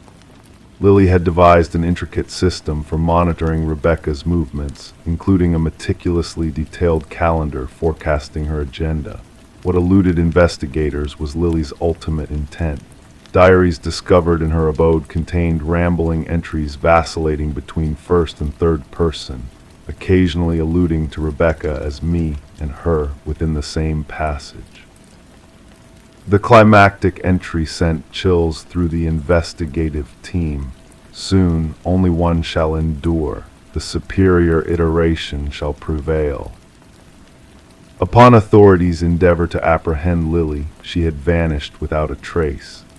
Signs of a hurried departure pervaded her residence, open drawers, absent technology. A nationwide alert was disseminated. Rebecca was ushered into protective custody, relocated to an undisclosed stronghold under constant surveillance. For 3 weeks, every locale associated with her prior existence underwent vigilant oversight. Lily remained a spectral enigma, evading capture. The saga reached a disquieting denouement when a sentinel at Rebecca's former workplace reported an anomaly. Rebecca had been sighted entering the edifice despite being on indefinite leave. Subsequent security footage corroborated the account. An individual bearing an exact resemblance to Rebecca had gained entry using a valid identification card, proceeding to her erstwhile workstation, perusing her files for 40 minutes before exiting. Meanwhile, the genuine Rebecca, cloistered in a secure refuge, could not have been present at the office. The implications crystallized. Lily had not absconded, she had made her gambit. She had assumed Rebecca's identity, usurping her existence while the authentic Rebecca remained sequestered. The case endures as an unresolved enigma. Lily Winters eluded capture, and Rebecca Thorne opted not to reclaim her former life, electing to forge a new identity in an undisclosed sanctuary. Detective Shaw maintains a photograph on her desk, a dual portrait of two strikingly similar women. One embodies Rebecca Thorne, the other embodies Lily Winters. At times, she scrutinizes their countenances, seeking the distinctions, the subtle nuances that differentiate one from the other. The most chilling verity, Shaw imparts to nascent detectives within the precinct, is not the resemblance in appearance or voice, it is the fervor driving someone to covet your essence to the extent of effacing themselves in the pursuit. Identity transcends external display. It is the bastion we shield vigilantly, and sometimes we realize its worth only when it is imperiled by another's covetous grasp. Story 16. The tale of the Victorian-era home began innocently enough for Michael and Sarah Klein, who found themselves the unsuspecting owners of a house with a peculiar secret waiting to be uncovered. Nestled within the aged walls was a mystery that whispered through the peeling wallpaper, beckoning the new tenants to delve deeper. As the couple embarked on what they believed would be a simple renovation project, they encountered an anomaly that set their hearts aquiver. A water stain in the master bedroom, like a faded memory seeping through time, led them to discover a hidden narrative within the layers of the wall. Each strip of wallpaper peeled away revealed a chapter of the past, each layer a story waiting to be told. But it was the third layer down that held the key, a name repeated endlessly, like a haunting refrain. Eleanor Winters, the inked letters cried out in a frenzy of desperation, etched into the very fabric of the house itself.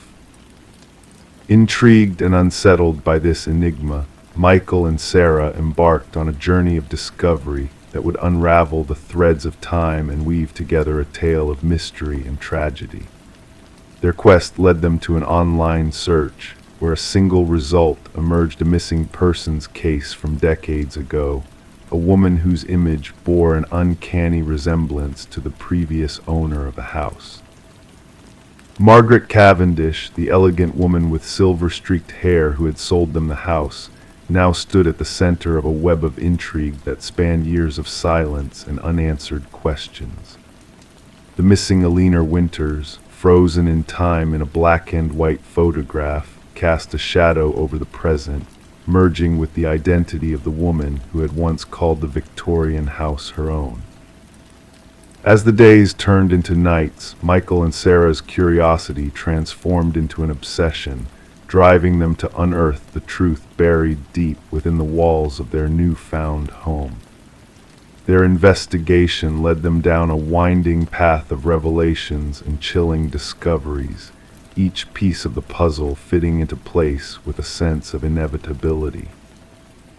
The retired detective, the hidden space beneath the floorboards, the overlapping identities, all pieces of a macabre mosaic that painted a portrait of a fractured mind and a tragic fate. The walls themselves became witnesses to a crime long forgotten, their silent cries echoing through the years, begging to be heard and understood. And as the forensic teams unearthed the final piece of the puzzle from beneath the garden, the truth emerged in all its stark reality. Eleanor Winters, lost to time and memory, found her voice in the whispers of the walls, guiding the living towards justice and closure. Rebecca Eldridge, the fractured soul behind the facade of Margaret Cavendish, stood at the intersection of truth and madness, her dual identities merging and diverging in a dance of shadows and light. The names scrawled on the wall bore witness to a crime of passion and obsession, a tale of love turned to jealousy and violence. And so, as the sun set on the Victorian house with its walls that whispered secrets of the past, Michael and Sarah found themselves at the crossroads of history and legend.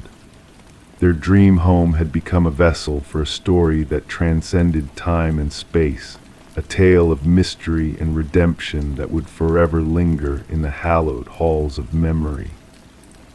And as they closed their eyes to the night, the walls themselves whispered a lullaby of peace and closure, guiding them into the realm of dreams where truth and fiction intertwine in a dance of eternal mystery. Story 17. Aged apartment held its secrets, pipes that moaned, floorboards that whispered, but the new tenant sensed a difference in the sounds that echoed through the walls. The footsteps, distinct and purposeful, seemed to descend from above, deliberate in their cadence, yet she resided on the highest floor of the building. One evening, emboldened by curiosity, she tapped the ceiling with a broomstick. The footsteps ceased. A heavy silence enveloped the room. Then a solitary knock reverberated from within the ceiling itself. Sarah Coleman chose to keep the incident of the knocking to herself, rationalizing it as the settling of the old building or the antics of a stray creature roaming in the attic space. Despite the nightly persistence of the phantom footsteps, she found ways to cope, cranking up the volume of her television, donning headphones to muffle the methodical footfalls that traversed her ceiling in the shadows of the night. Detective Morris stumbled upon the enigmatic apartment when a maintenance worker inadvertently uncovered a hidden crawl space while conducting routine repairs. In an effort to mend a leak, the worker removed a section of drywall in the hallway adjacent to Sarah's unit. Behind the wall, he stumbled upon a narrow passage that defied the building's architectural blueprints. Illuminated by his flashlight, the passage revealed a makeshift living space adorned with discarded food wrappers, water bottles, a grimy blanket, and a weathered notebook. Summoned by the building superintendent, Detective Morris and his partner Detective Rivera arrived to find the shaken maintenance worker rambling about a clandestine occupant dwelling within the walls. The notebook contained meticulous records of Sarah Coleman's daily routines, her visitors, her meals, her viewing habits, her sleeping patterns. The neat handwriting gradually devolved into erratic scribbles, punctuated by cryptic symbols in the margins. The final entry read, "The subject no longer responds to my signals. She has chosen to ignore me. No one ignores me." Forensic teams scoured the hidden passages, unearthing fingerprints that matched no known records. They unraveled a labyrinth of tunnels woven into the walls and ceilings of the edifice, some dating back decades. These clandestine pathways linked to 5 different units but culminated in observation points concealed as innocuous fixtures or minor imperfections, focusing solely on Sarah Coleman's residence. Interviews with current tenants yielded no anomalies beyond the typical commotions of communal living. Former residents, however, painted a contrasting narrative. 3 previous inhabitants of Sarah's apartment recounted feelings of being surveilled or hearing inexplicable movements. One tenant had hastily vacated after a mere fortnight, their experiences left unreported out of fear of sounding paranoid. The breakthrough in the investigation materialized when forensics stumbled upon minuscule blood specks in one of the concealed passages. DNA analysis traced the traces to Martin Weaver, a former resident who had mysteriously vanished 4 years prior. Martin had resided directly beneath Sarah's abode. Revisiting Martin's disappearance, Detective Morris uncovered a trail of unsettling events. Martin had lamented about disturbances from the unit above occupied by a reserved individual named Edward. Subsequent to their altercation, Martin vanished without a trace, while Edward absconded the following month, leaving no forwarding details. Delving into Edward's past, investigators discovered a pattern of transient living arrangements across 2 decades. Edward had gravitated towards top-floor units, maintained minimal social connections, and departed abruptly. A tenant from his third abode recalled him as intense, fixated on the need for silence. Property records unveiled Edward's acquisition of remote rural land, where a cabin stood adorned with photos and notes. Among the mementos were images of denizens from various apartment complexes, including Sarah Coleman and Martin Weaver. Detailed schematics of ventilation systems and structural vulnerabilities were meticulously annotated. Journals chronicled the observations of the specimens and the maintenance of the habitat. A corkboard displayed newspaper clippings of missing persons, reports 6 in total, all previous occupants of buildings where Edward had resided. Cadaver dogs led investigators to freshly disturbed soil behind the cabin, unmasking a harrowing discovery of human remains. Forensic anthropologists commenced the arduous task of identifying the victims, unraveling a grim tapestry of Edward's malevolent activities.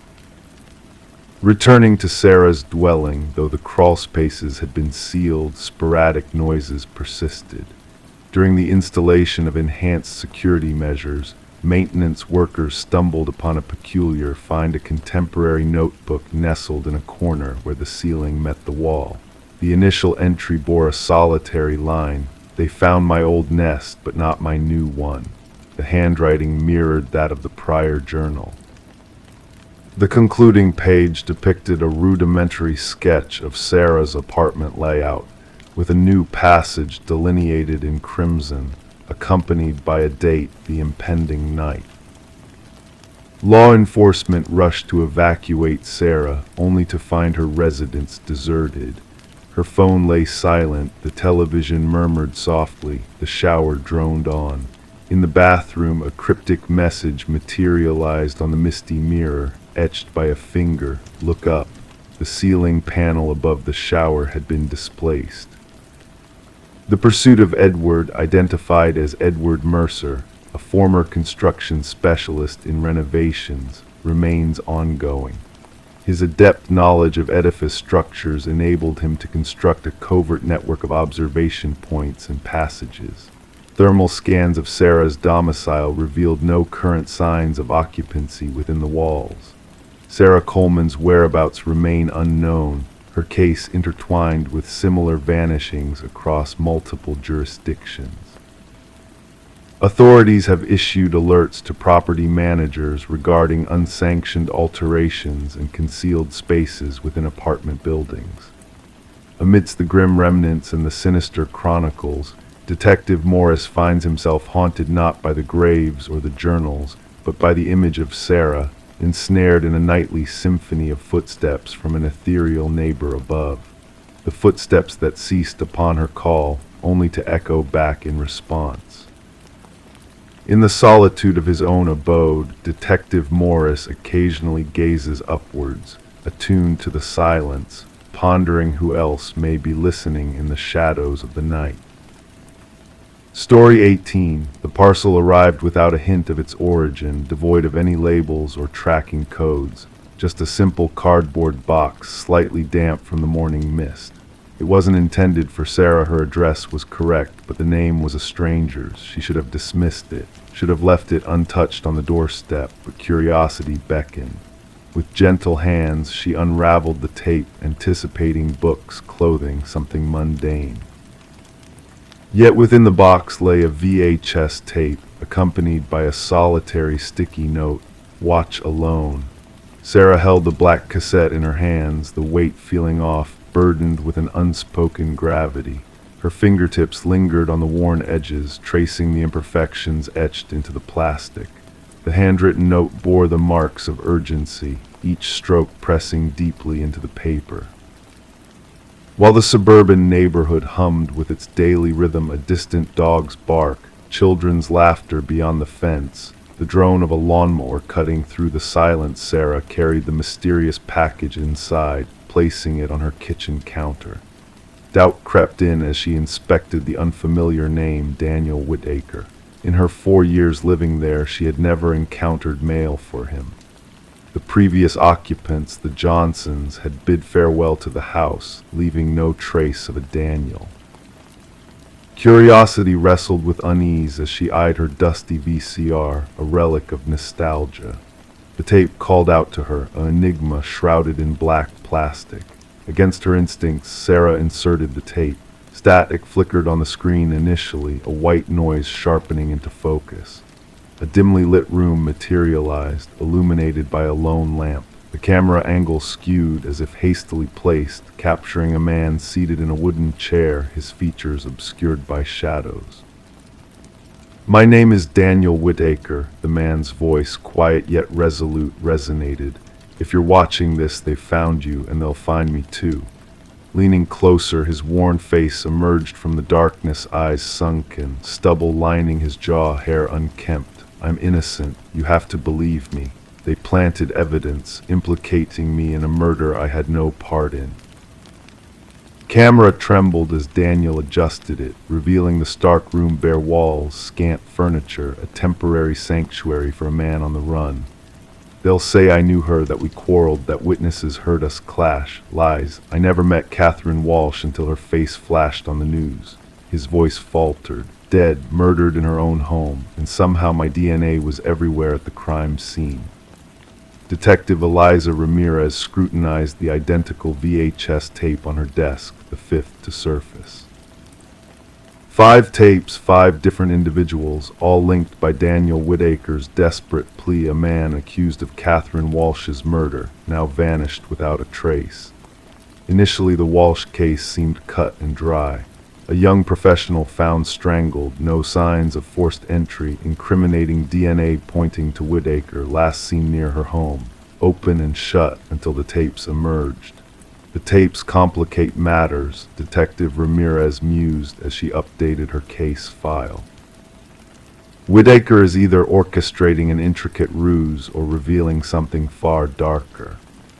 Her evidence board displayed images of Catherine Walsh, crime scene snapshots too grim to linger on, maps tracing the delivery sites of the mysterious packages, and at its core, Daniel Whitaker's driver's license photo, his gaze imploring. The investigation veered off course when Ramirez unearthed Walsh's involvement in a whistleblower case against PharmaCorp, a potent pharmaceutical entity with ties to the government. Walsh had uncovered discrepancies in their drug trial data, unveiling a cover-up of severe side effects in a rushed product. She was set to testify, a former colleague confided to Ramirez, glancing nervously toward the door. Catherine possessed evidence, damning documents that proved top executives were complicit. The trial was imminent. Odd inconsistencies began to surface. The DNA evidence seemed too perfect, strategically placed at odds with the crime. Witness statements felt rehearsed, echoing identical phrases across accounts. Most alarming, surveillance footage near the crime scene mysteriously vanished during the critical time frame. 3 days later, Sarah Miller received a second package. Documents spilled forth, trial reports, internal correspondence, email threads, all bearing Catherine Walsh's digital seal, proof of her righteousness. The tide turned. Detective Ramirez joined forces with other recipients, piecing together Whitaker's trail of breadcrumbs. He had worked in IT security for a PharmaCorp contractor, stumbling upon Catherine's name flagged in a suspicious security protocol he wasn't meant to access. They were watching her, Whitaker revealed in a subsequent tape. "I saw their surveillance orders. They knew she was amassing proof. Then I was locked out. The next day she was dead and I was the fall guy." The case cracked when Sarah spotted a crucial detail on her tape, a reflection in a window revealing a line of storage units. Collaborating with Ramirez, they pinpointed the location. Within Unit 217, they uncovered the truth. Whitaker's journal chronicled the conspiracy, Catherine's original evidence, and damning blueprints framing Whitaker, penned by PharmaCorp's security chief, a former cop with access to incriminating protocols. Justice wasn't swift or dramatic, but methodical, built on irrefutable evidence. 3 executives faced charges. The security head confessed, striking a deal to testify against his cohorts. The tainted drug was withdrawn from consideration.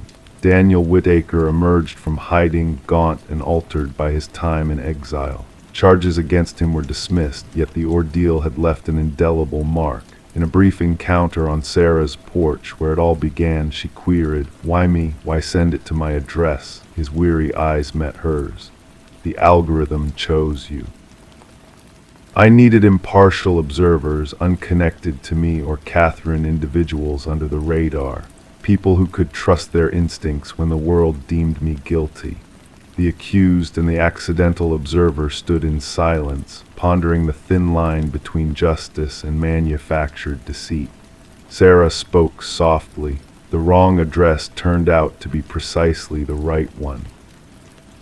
The VHS tapes entered evidence. Relics reminding all that truth often arrives in unforeseen guises, under unfamiliar names, awaiting a curious soul to unveil its secrets. Story 19: The Enigmatic House. The listing from the realtor made no mention of a basement. The blueprints, meticulously studied, revealed no trace of it. Yet fate had other plans for the Mercer family as they unraveled a hidden secret within their new home. Beneath the old carpet, concealed from sight, lay a door beckoning to be discovered. With a collective effort, the family pried it open, revealing a passage shrouded in stale air, heavy with the aroma of damp earth. Descending the steps into the unknown, they anticipated storage but encountered a chilling sight instead. A solitary chair stood beneath a swaying light bulb, casting eerie shadows across the room. And there, on the wall behind, hung a series of photographs depicting scenes from their own lives, moments captured without their consent from within the confines of their supposed sanctuary. The Mercer family had sought charm and history when they moved into the suburban dwelling, unaware of the dark narratives etched into its very foundation. Detective Sarah Connors, accompanied by her partner, arrived at the scene marked by a sense of unease. Yellow tape fluttered in the wind, as if warning of the secrets waiting to be unearthed. Mrs. Mercer's trembling voice relayed the shocking discovery beneath their feet, prompting Connors to initiate a meticulous documentation process. Gloved hands and flashing cameras painted a stark picture of the hidden chamber. The basement, a compact space with concrete walls and a single chair as its centerpiece, held more than meets the eye. 37 photographs in chronological order lined the wall, each capturing moments of the Mercer family's daily lives. The absence of forced entry or theft only deepened the mystery, leaving behind a trail of unanswered questions and a lingering sense of violation.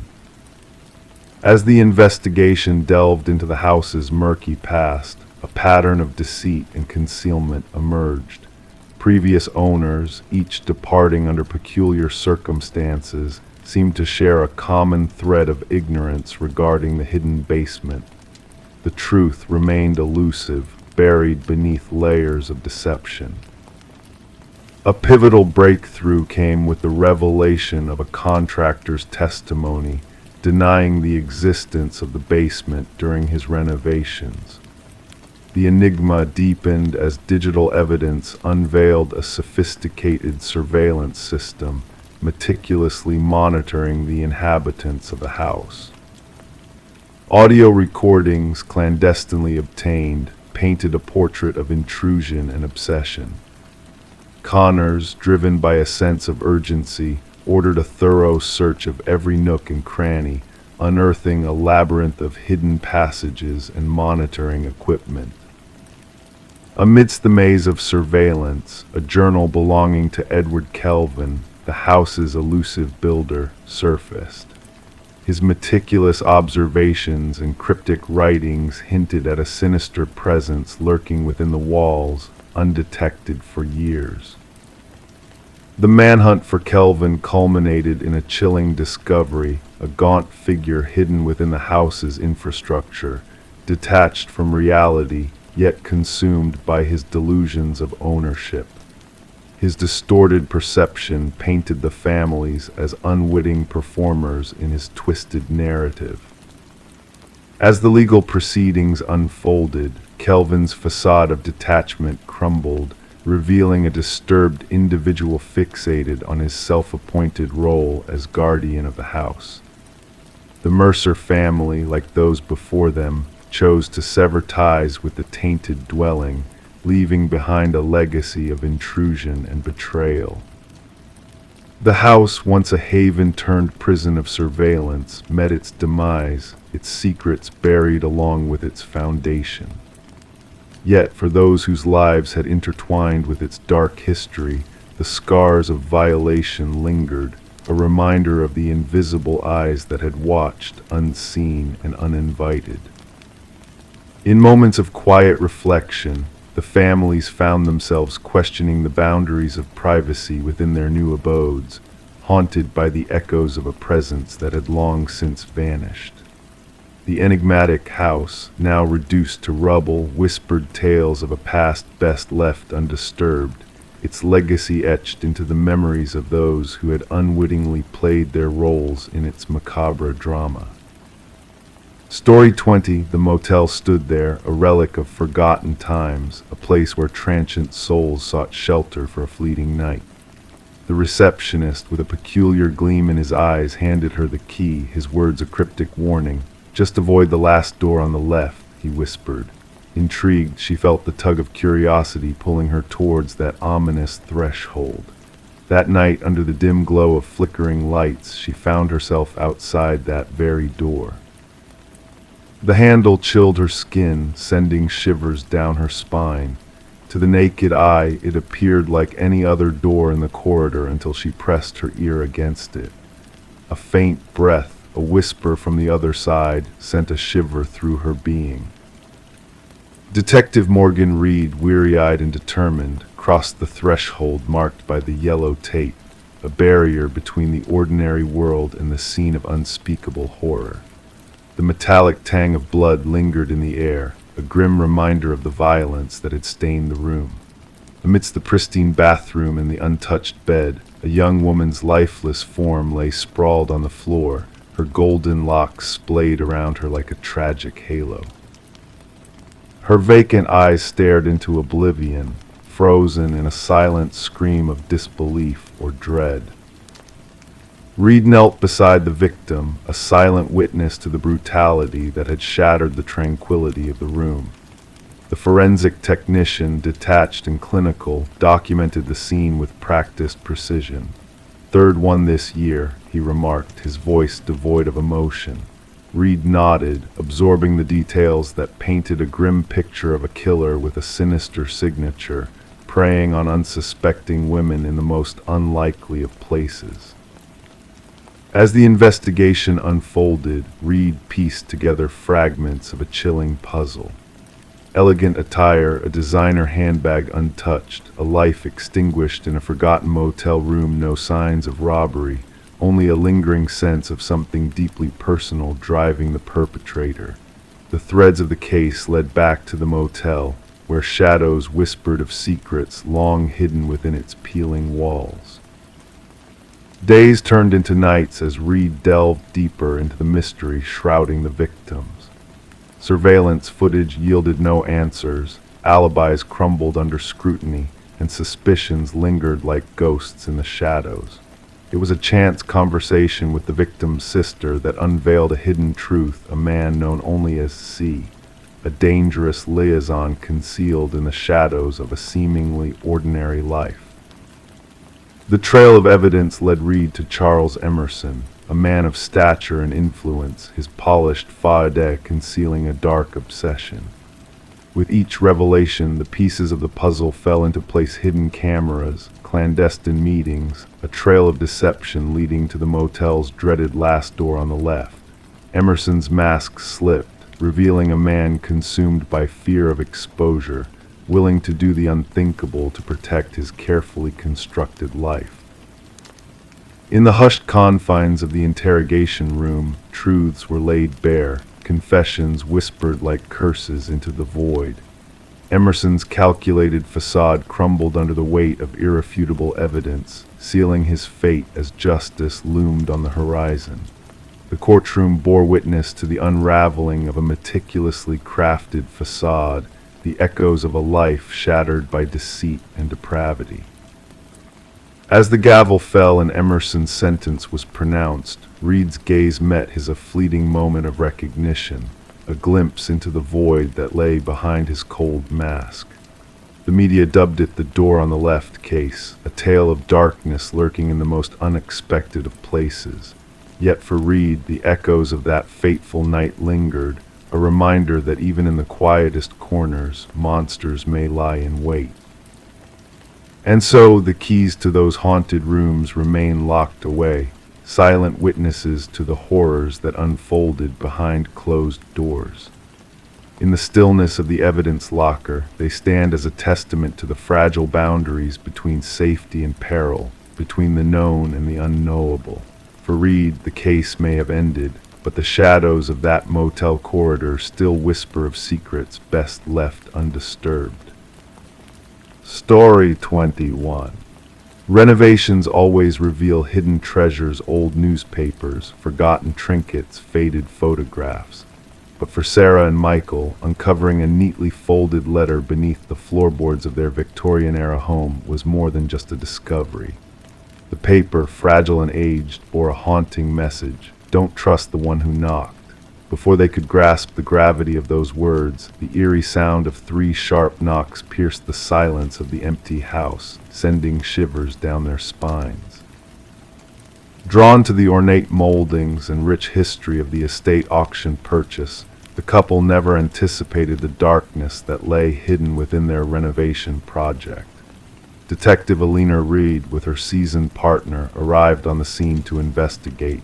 The exposed floorboards revealed a mysterious void below, and Reed, with her gloved hands accustomed to handling evidence, carefully retrieved the note. The couple's inadvertent touch had tainted it, a contamination impossible to avoid. As Reed listened to Sarah and Michael recount the chilling knocks, she sensed genuine fear in their faces. Background checks on the couple yielded nothing suspicious: newlyweds with impeccable credit and stable jobs. However, the house held a complex past. Once owned by the Hargrove family for generations, it stood empty after the passing of the last inhabitant, Margaret Hargrove, an elderly widow known for her solitary life. No enemies, no foul play surrounding her death, just natural causes, as the coroner had ruled. Yet an unsettling presence lingered. Forensic analysis dated the note back 20 years, its handwriting fraught with distress, hinting at fear or urgency. Margaret, in her 60s at the time, lived with her late husband, Franklin, who had passed away 5 years prior. Reed delved deeper into the investigation, scouring county records and interviewing those who knew the Hargroves. Franklin, a respected retired teacher and skilled woodworker, left behind pieces of his craftsmanship in the house. A former student recalled his descent into paranoia, claiming that Franklin spoke of someone watching him, a condition dismissed as early dementia. The breakthrough emerged during Reed's conversation with Margaret's sister, now residing in a nursing home. Through fading memories, a revelation surfaced. Margaret feared the collector who knocked, she whispered. Franklin's gambling debts had summoned the ominous figure to their doorstep, seeking payment. Margaret's desire to sell the house to settle the debts clashed with Franklin's refusal. The collector, known as Victor Mercer, had left a chilling mark on their lives. Returning to the house with a forensic team, Reed led the meticulous search that unraveled the truth. Beneath the foundation, buried in plastic, lay the remains of a male skeleton with a fractured skull. Dental records excluded Franklin Hargrove as the victim. This was Victor Mercer, the lone shark who vanished 2 decades ago. Further excavation unearthed a wallet containing Mercer's ID, solidifying the grim puzzle. Forensic evidence intertwined with Margaret's hidden diaries, discovered in the attic, painted a harrowing picture. Franklin's confrontation with Mercer had turned deadly, resulting in a dark secret buried beneath the house. Margaret's compliance stemmed from fear and loyalty, not malice. Her diary entries chronicled the haunting knocks she heard, the paranoia that consumed her, and the burden of the truth she carried alone. With the case closed, justice was belatedly served as Mercer's remains found their way to his estranged family. Sarah and Michael, unable to bear the weight of the house's history, sold the property, leaving it vacant with renovations halted. Whispers circulated among the locals, recounting ghostly tales of 3 distinct knocks reverberating through the empty halls at night. The note, a chilling artifact, remained in evidence storage, a stark reminder: don't trust the one who knocked. Margaret's silent warning echoed through time, leaving Detective Reed pondering the enigmatic nature of unsolved mysteries. Some truths remain obscured, veiled by shadows of the past, waiting to be unveiled by those brave enough to seek them out. Story 22, the ancient library faced its impending fate of demolition. Workers toiled tirelessly, nearing the completion of their task, when a serendipitous stumble revealed a hidden latch nestled within a dusty bookshelf. With a gentle click, the bookcase swung open, unveiling a secret passage leading to a concealed chamber. The air within was dense, untouched by human hands for decades. In the dimly lit space, devoid of furniture save for a solitary chair bolted to the floor, a chilling message was etched repeatedly on the wall: "I am still here." The construction foreman swiftly contacted the authorities, setting in motion a series of events that would unravel a dark and enigmatic mystery. Detective Morgan Walsh, a seasoned investigator with 2 decades of experience, arrived at the scene. His keen eyes scanned the eerie room, his flashlight casting stark shadows that danced across the haunting message scrawled on the walls. "Secure the area," Walsh directed his team, his voice resonating in the somber silence of the hidden room. "Let no one disturb a thing until forensics can shed light on this enigma." The library's storied past added a layer of intrigue to the unfolding narrative. Once privately owned by the esteemed Harrington family, the building had been bequeathed to the public following the mysterious disappearance of their daughter, Rebecca. Her vanishing act during her final year of college had baffled investigators, her abandoned car the only clue left behind near the wooded outskirts of town. Despite exhaustive searches and inquiries, the enigma of her disappearance remained unsolved, her family steadfast in their belief that a sinister force had befallen her. As forensic experts meticulously combed through the hidden chamber, they unearthed hair and fiber samples embedded in the aged chair, while traces of blood and skin cells lingered amidst the scratched walls. Initial analysis hinted at a young female presence, suggesting a harrowing struggle had taken place within those walls. Detective Walsh delved into the tangled history of the Harrington family, a sense of disquiet gnawing at him. The timing of the library's donation post Rebecca's vanishing struck a dissonant chord. Further scrutiny unearthed a troubling detail: the contractor responsible for installing the bookshelf had close ties to Maxwell Harrington, Rebecca's uncle and patriarch of the family. Financial records hinted at clandestine dealings, with exorbitant payments made to the contractor, far exceeding standard renovation costs. Former library staff shared their astonishment at the hidden room's revelation, none privy to its existence except for an elderly librarian who recalled Maxwell's peculiar affinity for that secluded section of the building. The pieces of the puzzle were slowly falling into place. The investigation took a chilling turn when DNA evidence confirmed the link between Rebecca and the hidden room. She had not fled but had been held captive, potentially by a member of her own kin.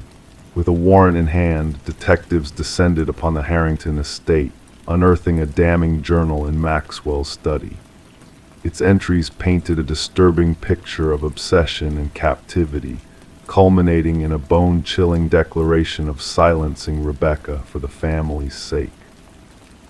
Confronted with irrefutable evidence, Maxwell's veneer of innocence crumbled. His admission of guilt laid bare a ghastly truth: he had imprisoned and ultimately killed his niece in a bid to safeguard his illicit secrets. The echoes of Rebecca's voice, silenced for years, found justice in Maxwell's confession. Beneath the floorboards of the hidden room lay Rebecca's remains, a poignant reminder of a life extinguished too soon.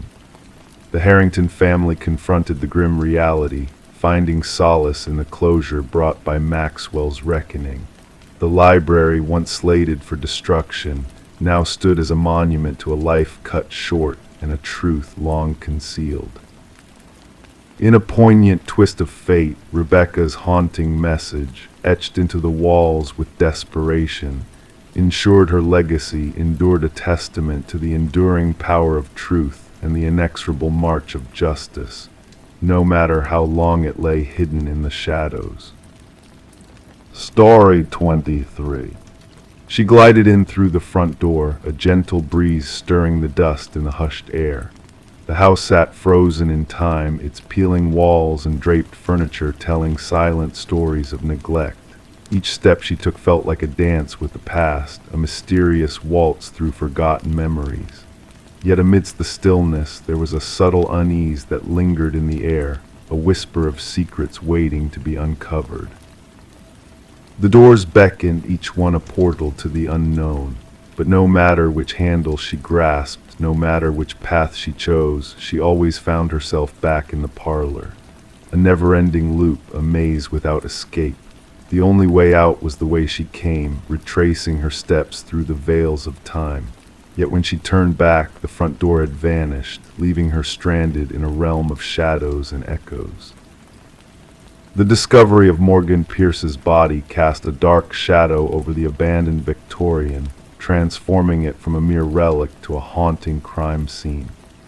Detective Sarah Lynn stood at the threshold, a silent observer amidst the flurry of activity within. Forensic technicians moved like phantoms through the dim interior, their presence ghostly in the fading light. The house had become a place of mystery and fear, its reputation as a place of strange occurrences now stained with the taint of tragedy. The initial examination suggests she's been gone for about 3 days, the medical examiner murmured, his words barely audible in the heavy silence.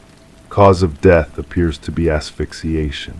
Morgan's lifeless form was discovered seated in an antique chair in the parlor, her gaze fixed on the entrance as if awaiting a long-lost visitor. Serene in death, her hands folded neatly in her lap, she seemed to belong to the house, a part of its melancholic beauty. No signs of struggle, no evidence of violence, just a quiet departure from the world, a transition into the realm of shadows. The scene exuded a sense of calm that belied the darkness that lurked beneath the surface, a stillness that sent shivers down the spines of even the most seasoned investigators. "Who found her?" Lind inquired, her voice a soft echo in the somber room. "A real estate agent showing the property," her partner replied. They stumbled upon her, a silent sentinel in the parlor, a ghost from the past brought back to life. The house had stood abandoned since the passing of its previous owner, a woman named Eleanor Blackwood, whose legacy was now tainted by the whispers of tragedy and loss. Morgan Pierce, a young scholar with a thirst for knowledge, had been drawn to the house by its enigmatic reputation. Her research into architectural anomalies had led her down a path of mystery and intrigue, a journey into the heart of darkness that lurked within the walls. Friends spoke of her passion, her determination, her relentless pursuit of the truth hidden within the decaying facade. Her roommate reported her missing 2 days ago, Lind noted, her gaze drifting to the tattered journal found amidst Morgan's belongings. She spoke of the house where the lost find their way, a place of enigma and wonder. The investigation unveiled a trail of breadcrumbs left by Morgan in her quest for understanding, a trail that led deeper into the labyrinth of secrets that the house held close to its chest. Her journal entries spoke of strange phenomena, whispers in the shadows, cold caresses of unseen hands, doors that led to ever-changing realms, a world within a world, a reality within a dream. In her final words, she spoke of equipment lost to the mists of time, tools that could have unraveled the mysteries that lay hidden in the house's depths. The autopsy revealed a curious detail, a rare alkaloid, a whisper of ancient rituals nestled within Morgan's veins, a substance of visions and revelations, of altered states and hidden truths. Yet in such small quantities it should have been a mere whisper, a fleeting moment of clarity amidst the chaos of the mind. She was no seeker of thrills, her partner insisted during questioning. Morgan was a scholar, a seeker of the truth. She would not have willingly danced with the shadows unless compelled by forces beyond her control. Deleted messages on her phone hinted at a connection, a kindred spirit, a soul bound by invisible threads to the mysteries of the house. Whispers of secrets shared, of truths uncovered, of a bond forged in the crucible of the unknown. The house remembers, one message whispered in the darkness. It yearns to be known, to be understood. It beckons to those who dare to listen, who dare to see. The investigation turned its gaze to Adam Reeves, an expert in architectural history, a man whose knowledge of hidden spaces and forgotten realms had drawn Morgan into his orbit.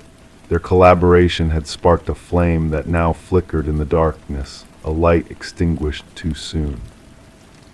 When questioned, Reeves spoke of illusions and deceptions, of truths hidden in plain sight. He painted a picture of a house designed to confound, to bewitch, to ensnare the unwary. Morgan had seen beyond the facade, had glimpsed the truth that lay at the heart of the house's mysteries. Yet Reeves himself bore no guilt, his alibi a solid wall against the accusations that threatened to consume him. The key to the mystery lay buried in the past, in the shadows of memory and forgotten lore. Eleanor Blackwood's grandson, a man with secrets of his own, revealed a truth long kept hidden, a legacy of loss, of souls claimed by the house's insatiable hunger. The claiming, he whispered, his voice a ghostly echo of the past, a curse that lingers, a fate that cannot be denied. Journals uncovered from dusty archives spoke of deaths shrouded in mystery, of lives cut short by forces beyond comprehension. The house held its secrets close, its walls soaked in the blood of the fallen, its corridors echoing with the whispers of the lost. A hidden chamber revealed artifacts of power, relics of ancient rituals and forgotten gods. A carving at the center, a deity of thresholds and transitions, a guardian of the liminal spaces between worlds. The truth emerged in fragments, in whispers carried on the wind. Dust patterns revealed the presence of another, a ghostly figure that moved unseen through the house's darkened halls. Partial fingerprints, echoes of a past long forgotten, whispered of a presence that defied explanation, a shadow that lingered in the corners of perception. 3 weeks into the investigation, Adam Reeves joined Morgan in the realm of shadows, his form a mirror of hers, his fate sealed by the same mysterious hand. In his grasp, a key that unlocked the secrets of the house, a key that opened doors to realms beyond comprehension. His final words, a testament to the house's power, a warning to those who dared to seek its truths. The house does not bind you in chains of iron, his message echoed through the empty corridors. It binds you in chains of perception, in illusions of the mind. Once you see the truth, you are free to leave, but by then you will not want to.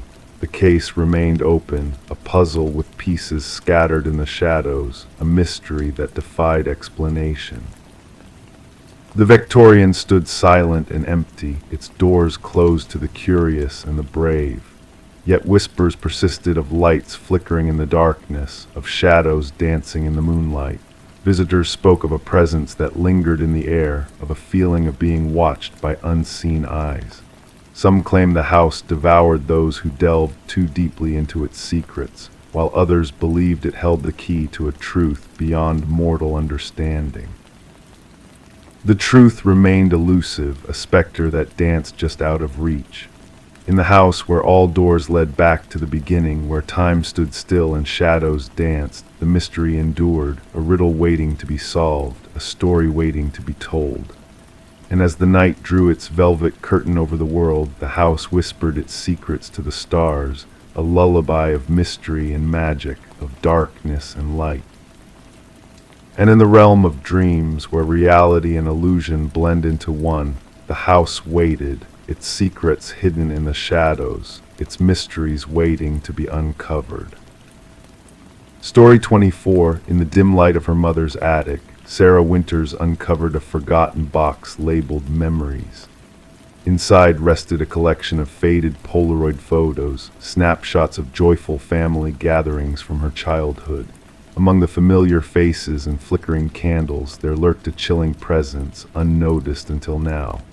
A mysterious figure, shrouded in shadow, lingered in the background of each image, drawing closer with each passing photo.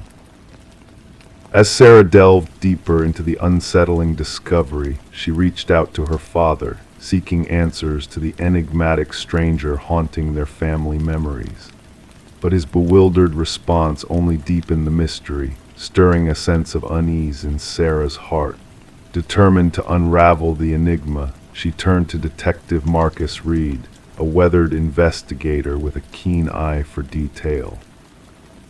Spread out on the detective's desk, the Polaroids revealed a disturbing progression, the figure's gradual advance towards the unsuspecting children in the photographs. Despite thorough scrutiny and inquiries, no one could identify the shadowy intruder, casting a veil of uncertainty over the investigation.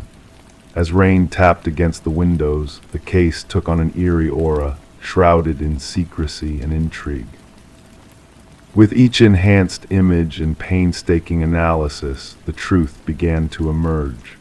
The figure bore resemblance to a long-lost maintenance worker, Robert Keller, linked to cold cases of child abductions that had baffled authorities for decades. His dark presence in the family photos hinted at a sinister connection to the disappearances that had haunted the region. As the investigation deepened, buried secrets came to light, leading to a chilling revelation. The figure in the shadows had been a harbinger of darkness, silently moving through celebrations and gatherings, leaving behind a trail of unspeakable horrors. Through meticulous detective work and forensic evidence, the truth unraveled, connecting the dots between past tragedies and present-day justice. Alone in her apartment, Sarah confronted the grim reality revealed by the haunting photos. The figure, once hidden in plain sight, now stood exposed as a malevolent force intertwined with her family's history. The closure brought by the investigation was bittersweet, offering answers where there were once only questions, but at a cost too heavy to bear. As she carefully packed away the photos, their significance weighed heavily on her mind. They were not just images frozen in time, but harbingers of a past that had finally come to light. In the stillness of the room, she pondered the enigmatic figure, a specter of darkness who had lurked unseen in the cherished memories of her childhood. And as she closed the lid on the box of haunting photographs, she knew that some secrets, once uncovered, could never be unseen. Story 25. The tale unfolds in the hush of a closing costume shop, its shelves bare and spirits fading. Amidst the scattered remnants of forgotten characters, a woman's hand reached out, drawn to a mask unlike any other. Nestled among the dust, its features danced on the edge of reality, both delicate and disconcertingly real. As she placed it on the counter, the cashier's unease surfaced in a hesitant murmur, "That's not ours." Bewildered, she sought a tag, only to find none, a mystery in itself. Undeterred, she carried it home, unaware of the silent specter she invited in. In the dead of night, a soft rustle roused her from slumber, a whisper of fabric stirring the air.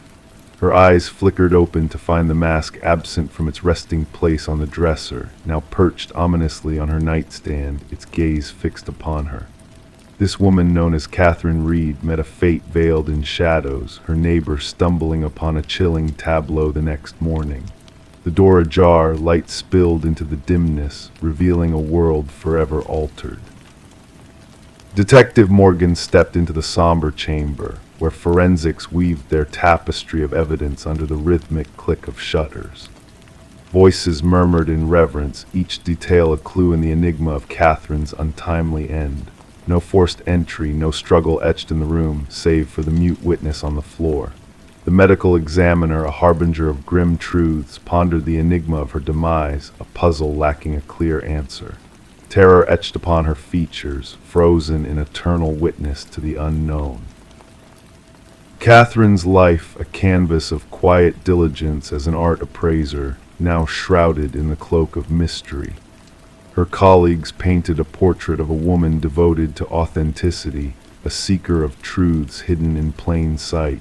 Yet did her keen eye unveil a darker secret, leading her down a path she could not fathom. The tendrils of the investigation stretched back in time, revealing a tapestry woven with threads of death and deceit. Each victim, a bearer of an enigmatic mask, each face etched in terror, each story left unfinished. The detective's path led to a shop of forgotten dreams, where the owner's trembling hands unveiled a tale of cursed relics and whispered regrets. Forensics, diligent in their pursuit, uncovered a trail of microscopic clues, leading to a truth stranger than fiction. Fibers, alien in their composition, hinted at a world beyond comprehension, a realm where nightmares took shape in the guise of ancient remnants. A retired detective, keeper of secrets long buried, shed light on the darkness that enveloped them. Ancient symbols, a gateway to forgotten rituals, whispered of a pact older than memory itself. Catherine's journal, a beacon in the shadowed night, unveiled a truth too terrible to ignore. As the pieces converged, a chilling revelation emerged. Fear, an unseen assailant, claimed Catherine's final breath, a specter that haunted the living with its icy touch. Surveillance footage, a silent witness to the unseen, unveiled a figure in the night, a phantom donning the mask of another, a puppeteer of stolen identities. The mask, a harbinger of doom, slipped through the cracks of time, vanishing into the ether, only to resurface in a distant land, a siren call to the unwary. Its hunger unsated, its thirst unquenched, it awaited its next victim, a vessel to be filled with dread and despair. The detective, keeper of Catherine's truth, found solace in the shadows, a silent guardian against the encroaching night. As darkness fell, she felt the weight of unseen eyes upon her, a reminder of the mask that lay in wait, biding its time until it found another soul to claim. And in the stillness of the night, she listened for the soft whisper of movement, the harbinger of a darkness that knew no end. Story 26. The dwelling had sat untouched for years, shrouded in silence. Whispers from the neighbors spoke of a young woman who had vanished, leaving the house abandoned. But when the new occupants crossed the threshold, they encountered a locked bedroom, a puzzle waiting to be solved. With determination, they forced the door open, revealing a room frozen in time. The air hung thick with neglect, dust dancing in the faint light that filtered through the curtains. Yet amidst the stillness, something stirred unease in their hearts. The bed was neatly made, the mirror gleaming, and a lone candle stood extinguished, its wax a solidified cascade of sorrow. In the quiet chamber, a notebook lay open, its pages a testament to a story left unfinished. Detective Morgan, a seeker of truths veiled in shadows, pored over the words penned by Elise Winters, her essence preserved in ink. The script, elegant and deliberate, chronicled her descent into a realm of darkness on that fateful night of her disappearance. "I know he's watching me tonight," the final entry whispered, a plea for someone to heed her warning. As the room was combed for clues, the landlord lingered in the doorway, a ghost of guilt etched on his face. The mystery of the locked room deepened, revealing a tale of deceit woven within the corridors of power. Elise, once a paralegal entangled in the web of a prestigious law firm, had stumbled upon a web of lies concealed within the Westridge acquisition files. Her pursuit of truth had led her to a sinister discovery, a truth that threatened to shatter the facade of respectability. The walls whispered of Elise's diligence, her dedication to unraveling the threads of deception that bound her world. Her disappearance had left a void, a question mark suspended in the air. The room, devoid of obvious clues, held secrets buried beneath the surface. It was in a moment of revelation, a hidden compartment beneath a loose floorboard, that the truth began to unravel. A key, a flash drive a gateway to a world of corruption shielded from prying eyes. The documents within, a damning expose of manipulated data and silenced voices, painted a picture of greed and betrayal. The recordings echoed with the voices of Elise and Vincent Harriman, their words a dance of deception and desperation. The truth, once buried, now clawed its way to the surface, demanding justice. The investigation unveiled a trail of deceit that led to the doorstep of power. Harriman, a figure of influence, stood accused of crimes that stained the very fabric of justice. The hidden passage, a gateway to darkness concealed in plain sight, bore witness to the sins committed under the guise of respectability. In a courtroom suffused with the weight of truth, Harriman's facade crumbled, his lies laid bare for all to see. Elise's legacy, her unwavering pursuit of justice, found its voice in the silence of that locked room, a testament to a soul unwilling to be silenced. The house, a silent witness to the unraveling of secrets, stood empty once more, a monument to the courage of a woman who dared to challenge the shadows. The whispers of the night carried echoes of justice served, a beacon of light in a world cloaked in darkness. Elise's room, a sanctuary of truth, remained a testament to the power of one voice against the cacophony of deceit. As the night descended, casting its veil over the abandoned house, a flicker of light danced in the upstairs window, a silent vigil held by a spirit unwilling to be forgotten. In the stillness of the night, justice found its voice, echoing through the empty rooms as a reminder that even in the darkest of nights, the truth will always find its way to the surface. Story 27. In the beginning, there was just a flicker, a small anomaly in the baby monitor's feed. The mother brushed it off as mere interference, but then the audio crackled and a soft voice whispered, "SHHH, go back to sleep." A chill ran down her spine. With a racing heart, she hurried to her son's room, only to find the crib empty. The window remained shut, the door securely locked. The only thing amiss was a stuffed rabbit on the floor, its glossy black eyes fixed on her. Rebecca's scream pierced the night until her throat was raw.